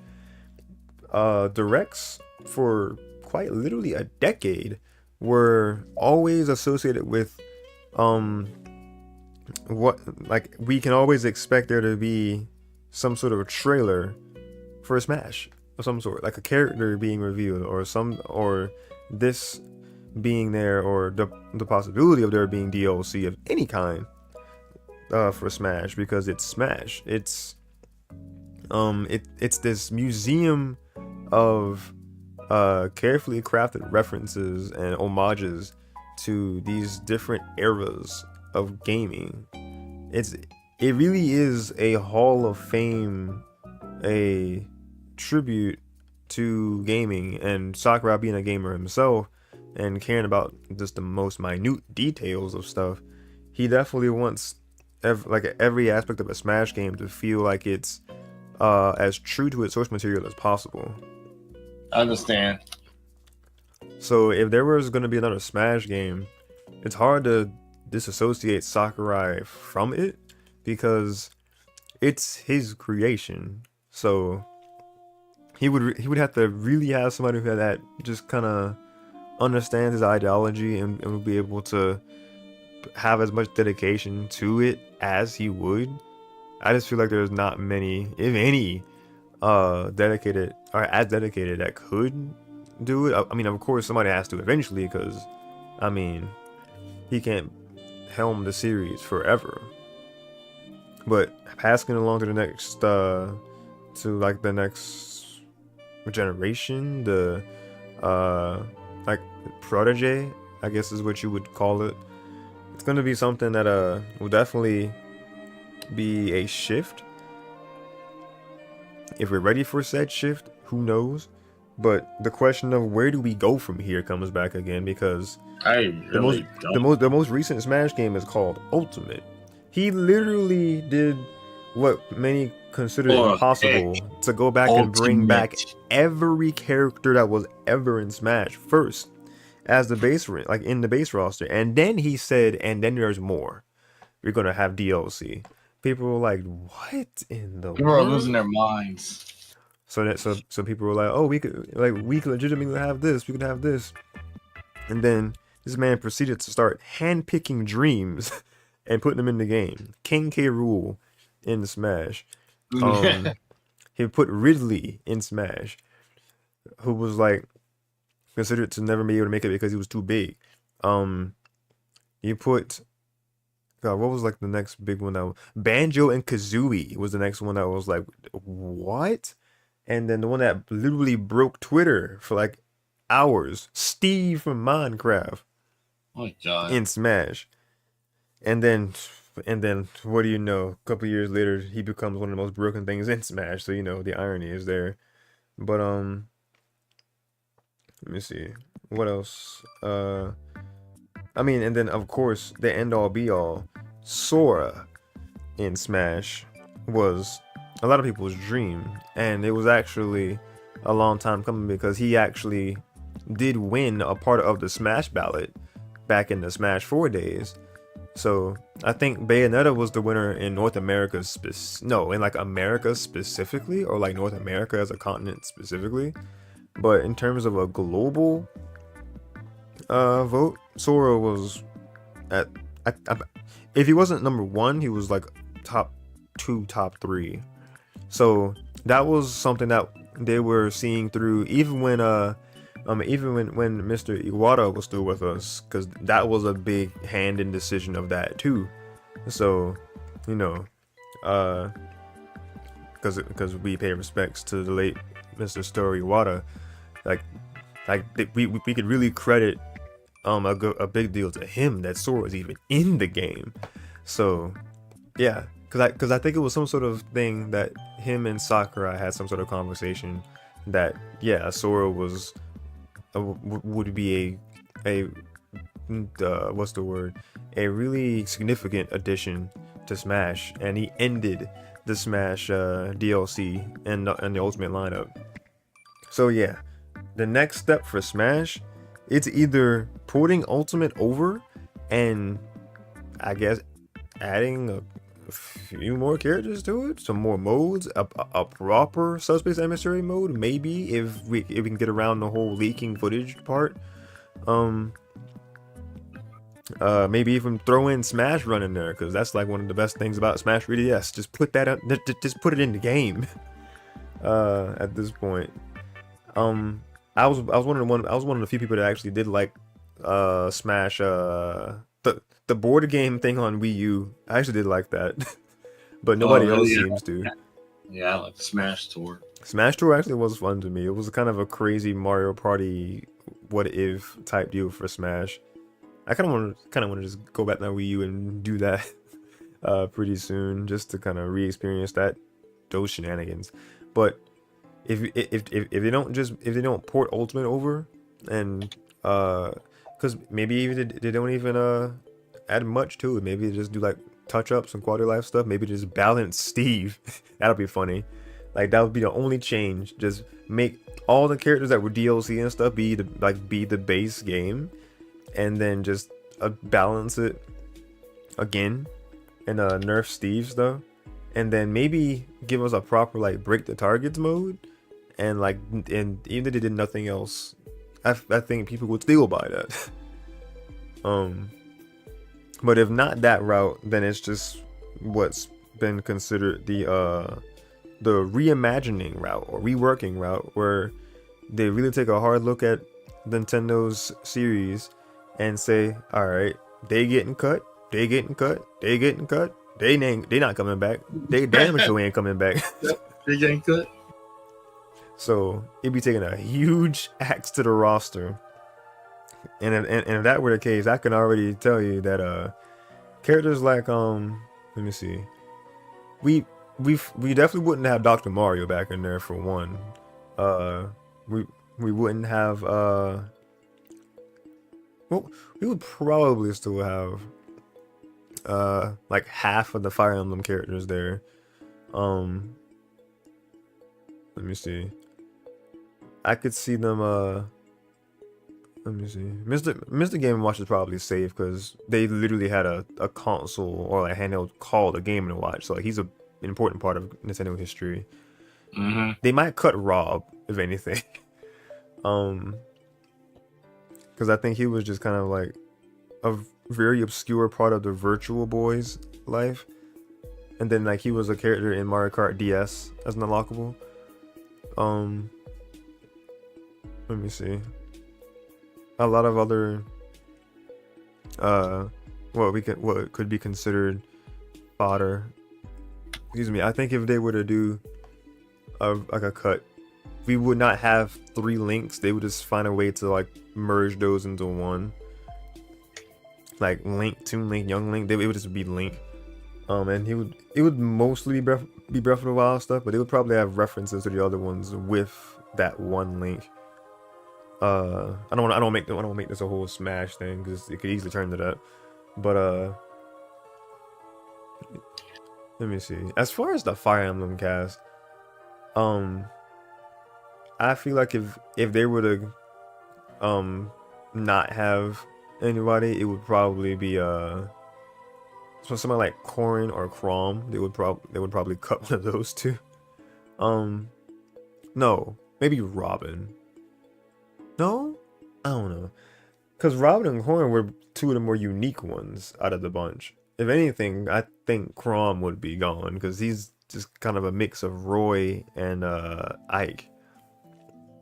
So I think I think like Marth and Roy and Ike and Lucina, because like they I think are like heads of their own games. I'm not a big Fire Emblem person, but I'm pretty sure like they were like main like protags of like respective games. So I don't think they would like cut them because they are direct access to games. That's a big thing what Smash does. It's like it's a museum of gaming. So characters directly point you to say, hey, I like this character in Smash. I want to see what they were in. Oh, this game. Okay, we'll play this. And that's how that's how Nintendo has effectively kept a lot of things relevant. some people wouldn't even know what F-Zero is if Captain Falcon wasn't in Smash. So actually, I think because if that were the case, I don't even think Captain Falcon would make it back in Smash if they were cutting people, because F-Zero hasn't had a game in like 20 years. Damn. I think we could add that to like general predictions. F-Zero game win. Like literally anything. If they remaster I think the GameCube one was called GX. If they did that or anything. Starving series are F-Zero, Star Fox, Earthbound / Mother. Yeah, Star Fox. So, any words from that? Because I think hell no. I know, man. Rumors are saying they might bring it to the Switch. I don't know. Bring what? Which one?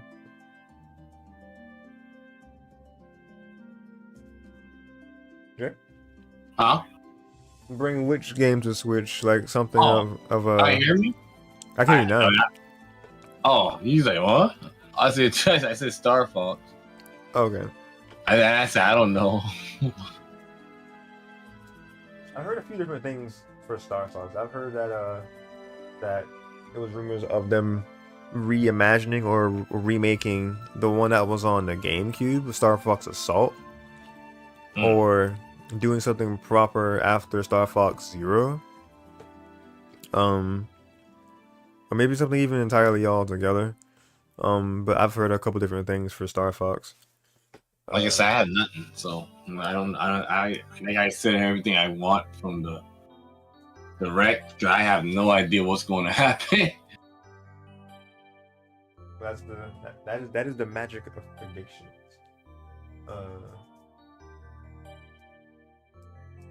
Yeah, the running joke of Mother / Earthbound is Mother 3 win, because the thing about Mother 3 is that it was I think it only came out in Japan and it never got localized. So that's why that's been such a long-standing meme. I think even specifically with former President Reggie Fils-Aimé, because I'm not sure if he had addressed Mother 3 at some point when he was the president or something, because something has to have made it so the fan base attaches that game to him. But that would be something pretty cool if they were just to give that to us on the eShop randomly. Like, this is Mother 3 localized. The long-awaited or the less accessible sequel. I think people would really like that. Excuse me, because people know who Ness and Lucas are. Some only because of Smash, but some people genuinely just did like the games a lot of Earthbound. So I definitely think that's one that would be it's one that's more niche, but I think it would definitely be met with a lot of praise if it happened. Let me see. Well, in general stuff. The only thing that's coming to my mind now is things that weren't put to the Switch even to this point now from the Wii U, and literally the only thing I can think of is Xenoblade Chronicles X never got on the Switch for some reason. And you give it time, it will. And that was a Wii U exclusive thing, so that was oh yeah, that's what people are thinking. So Xenoblade Chronicles X.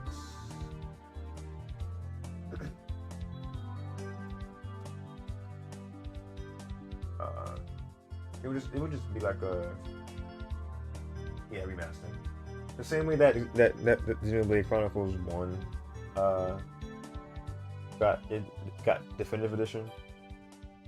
That's what people would say that Xenoblade would be. Remaster or DE for definitive edition.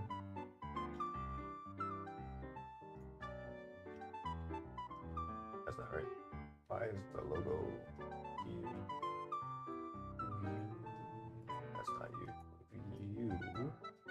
What is this I'm grabbing? Okay, switch it. Just making this look a little cleaner. But what number are you? I thought it's 3. Okay. But yeah, you're looking mighty empty over there in your predictions. Besides just Animal Crossing, you don't have anything. I don't have a clue. I say a bunch of stuff. Yeah, a lot of the stuff was like what like a lot of people have already said, which is it's kind of in the camp of like, well, it's a lot of repeated things, and a lot of people want the same things. Yeah, I mean, like I said, I don't know. Stock over your side, if anything, or like copy it at least.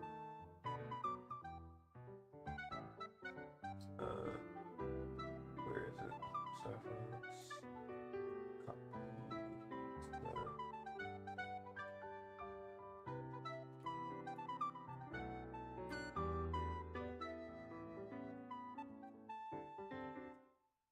If anything, the Mario Kart thing was mainly what you were talking about first. So I was throwing Mario Kart over there too. Mario Kart X Crossroads.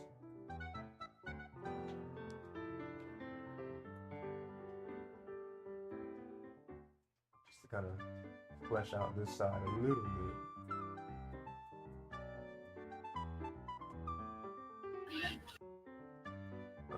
Let's see. There weren't like things on like older Nintendo Nintendo consoles that you played before that you wouldn't want to, or like that you want to see come back. Or like a new game in the series, like literally anything. I don't. I said one thing. I don't know. I personally don't know. To be honest with you, I brought up other stuff like F-Zero and F-Zero remake or new. Let's see. Cause like what? Cause F-Zero, like anything specific F-Zero. I don't know what to tell you. I'll be real. I do not know what to tell you.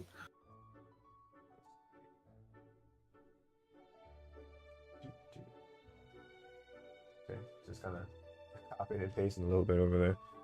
Well, that kind of puts more for your side than my side, actually. But like the things I was looking at. I already said it. I kind of already said what everything else. Yeah, we said everything else. What else was I looking at back in? Unless you're trying to remember something. Unless you got something that I had to remember on something.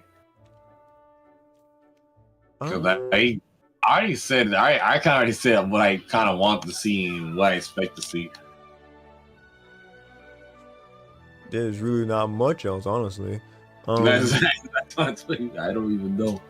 Because even looking, oh wait a minute. Well, Pokemon usually does their things in their separate. Yeah, that's Pokemon the Red. They usually have them in Pokemon Presents, if anything. But yeah.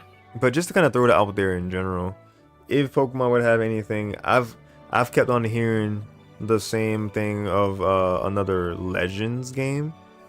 Pokemon Legends, I've heard the moniker of Kyurem, so it'd be old and Unova, is what people are looking at and saying. I don't know general.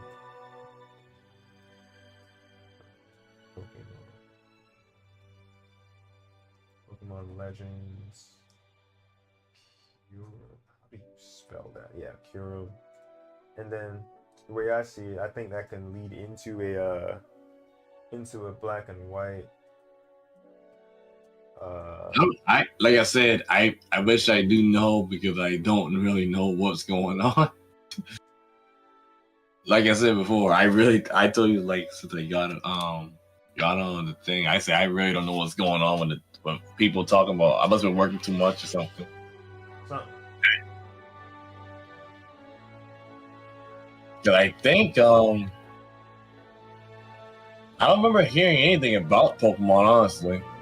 If you did, then tell me. Cause I really don't know. It's definitely a thing. Or like a theory people have, and I feel like it could be a possibility because that would line up with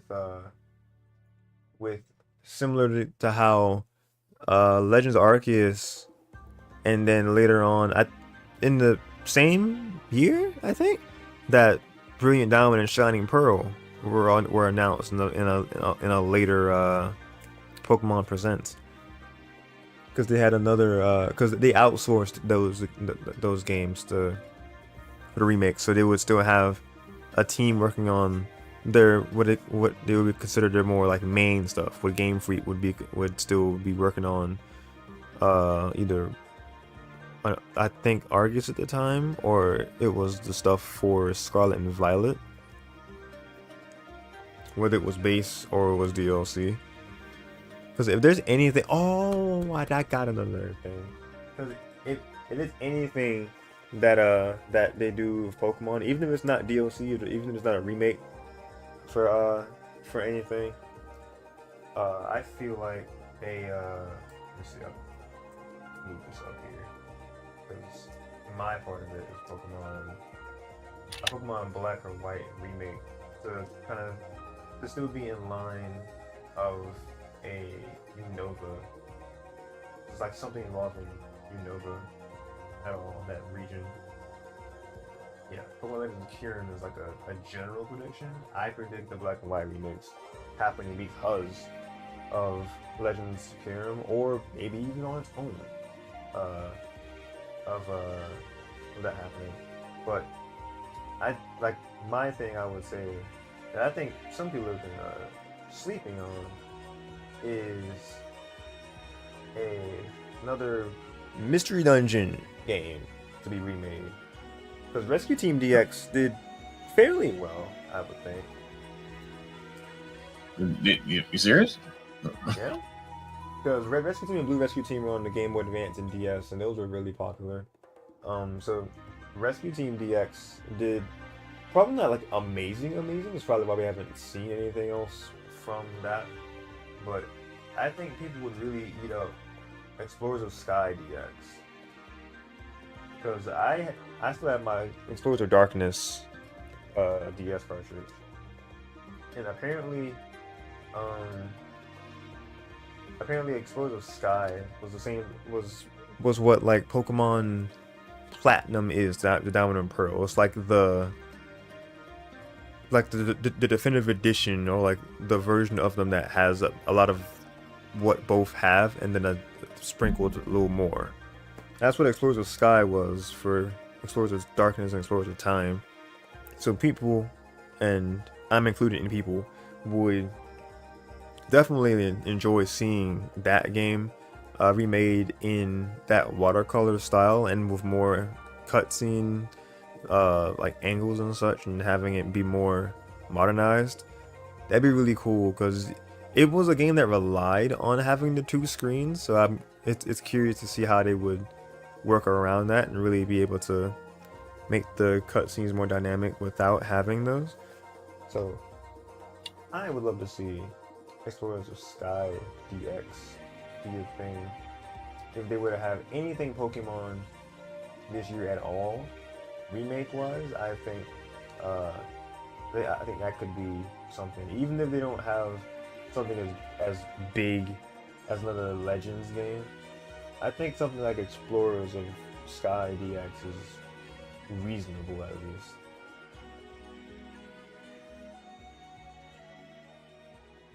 But other than that, I got nothing. Yeah, I got nothing either. No offense. Because I did buy Metroid Prime and that's over in the general. other things. So I kind of don't know.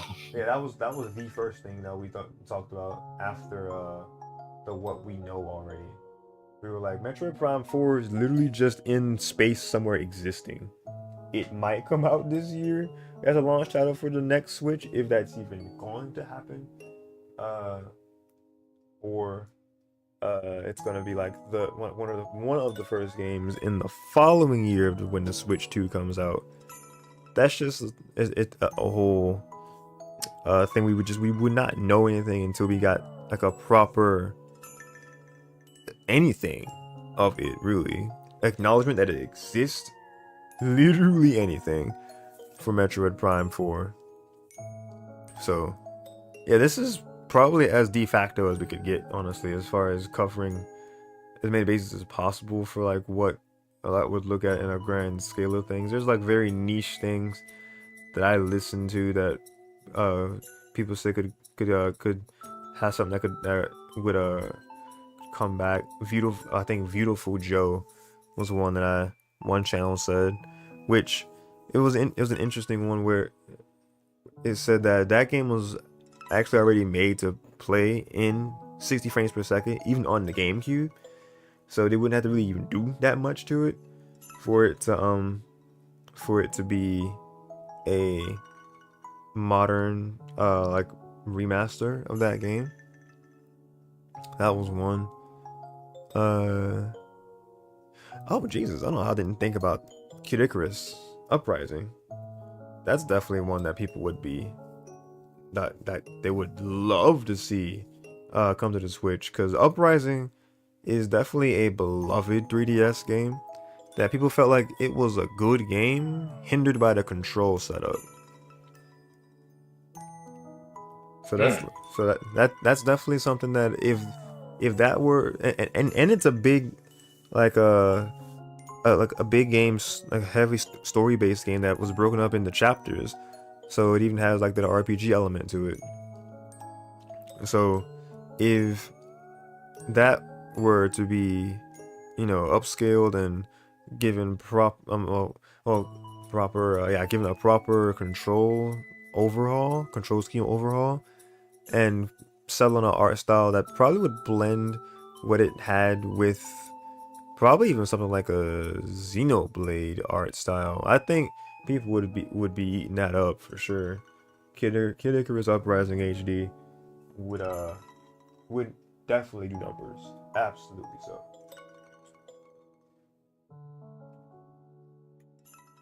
Yeah, actually, I could probably move this there.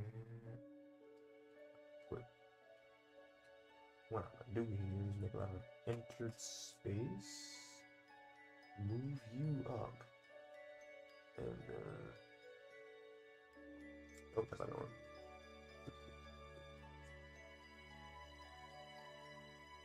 Where are you at? Still too far out.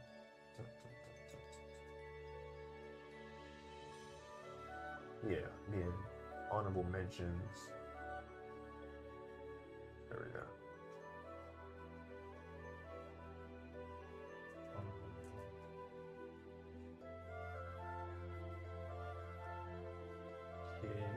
Icarus Uprising HD.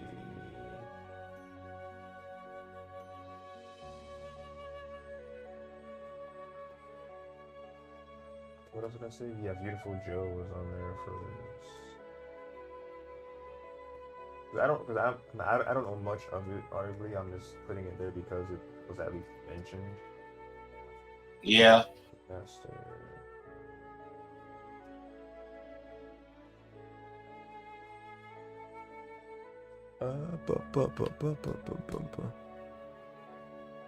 Yeah, we already because we mentioned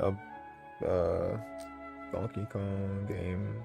The next 3D Mario is definitely going to be a new Switch thing.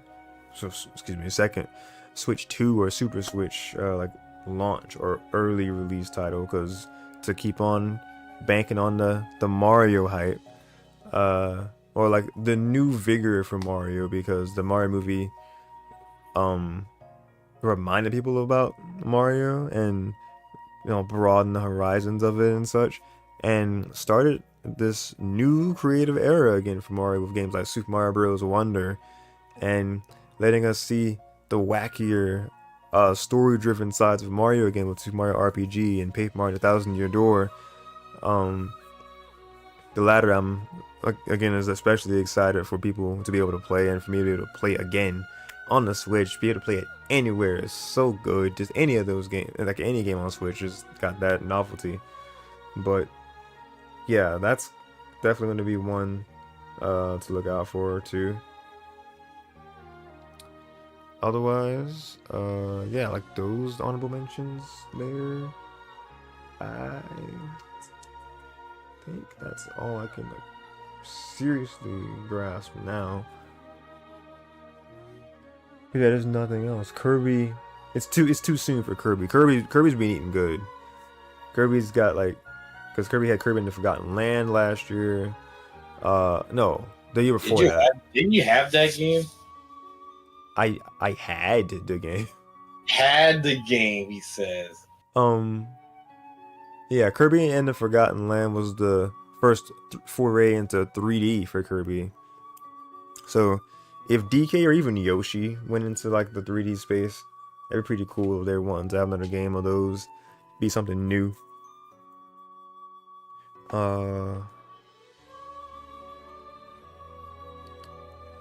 Had a brain fart. Can't even think of anything. Let me see. That was one of the things that. I mean, the only thing I can think of now is the fact that I mean, this isn't just Nintendo, but it's gonna be on everything. I think it's been given a holiday release window, Sonic X Shadow Generations, because it said it was gonna be on everything, and if it's still saying holiday for the regular Switch, no, it said. Did it say holiday or winter? I forgot. For Sonic X Shadow. I feel like it said holiday. No, it might have said fall actually. If like and if it said fall, that could be September to like November. No later than November. And that's the case. That would truly be like the last game on Switch. Because if people are lining up the next Switch to be in November, then that would just kind of line up perfectly if it were to come out then, or if it's have its showcase be in the end of the year, then it would line up. It would kind of propel the next generation of Switch to be or 2025. So it's kind of like that weird window of we just need to know what Nintendo's got going on with this first direct to know how we're going to line up the rest of the year for any other games that come out, and to make sense of just what they want to have going forward. So that's going to be everything that we can pack into this stream here, because yeah, we are boned dry of ideas or predictions. So hope you guys enjoyed any of the nice rambling we had of different things. Hope you guys are also as equally as hope you guys are just as excited about what Nintendo has in store for the year as we are, because just gotta wait and see. So definitely leave what you guys think let us know how much you agree with like our windows of release we made, like that we gave for certain things.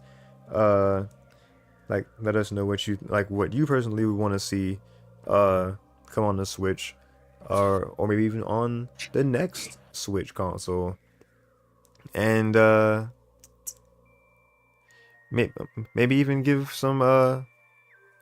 some predictions of your own for like month by month of the year of 2024. I'm curious to see what you guys may be thinking in regards of that. But if that's all, I'm gonna say thank you all for watching. Thank you thank you to Jay for being a part of this discussion. Thank you, man. It's been a pleasure again. Like I said before, and I'll say it again.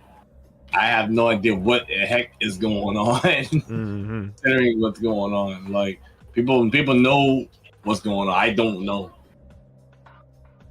Yeah, only Nintendo knows, and they're the ones that have the what is it? Can't think of words. It's 2 a.m. They have the power right now.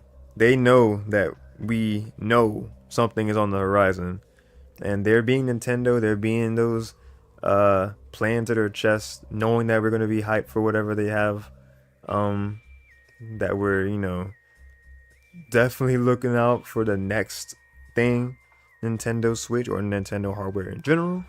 So it's only a matter of time. All that said, I think I'm done here. We're done here. My name is Darshean, aka Ayoshi96. I'm signing out for now, but definitely not forever. Check out my friend Jay's channel again in the description box below to see his discussion content. Definitely in the same style of this if you're into things that are kind of like the rambly kind of content, but it's still very thought provoking. So check him out too in the description. Like his stuff, and if you want to see more, then subscribe to him for sure, and ring that bell to be notified the minute our content goes live. And also, I have a Discord link in my description too if you want to join our casual server and talk with us about random gaming and just anime and media type stuff there. We'd be more than happy to have you. All that said, have an amazing rest of your night or day, depending on where you are. Stay safe. God bless. Keep on being awesome. Remember to be kind. And we will see you guys next time.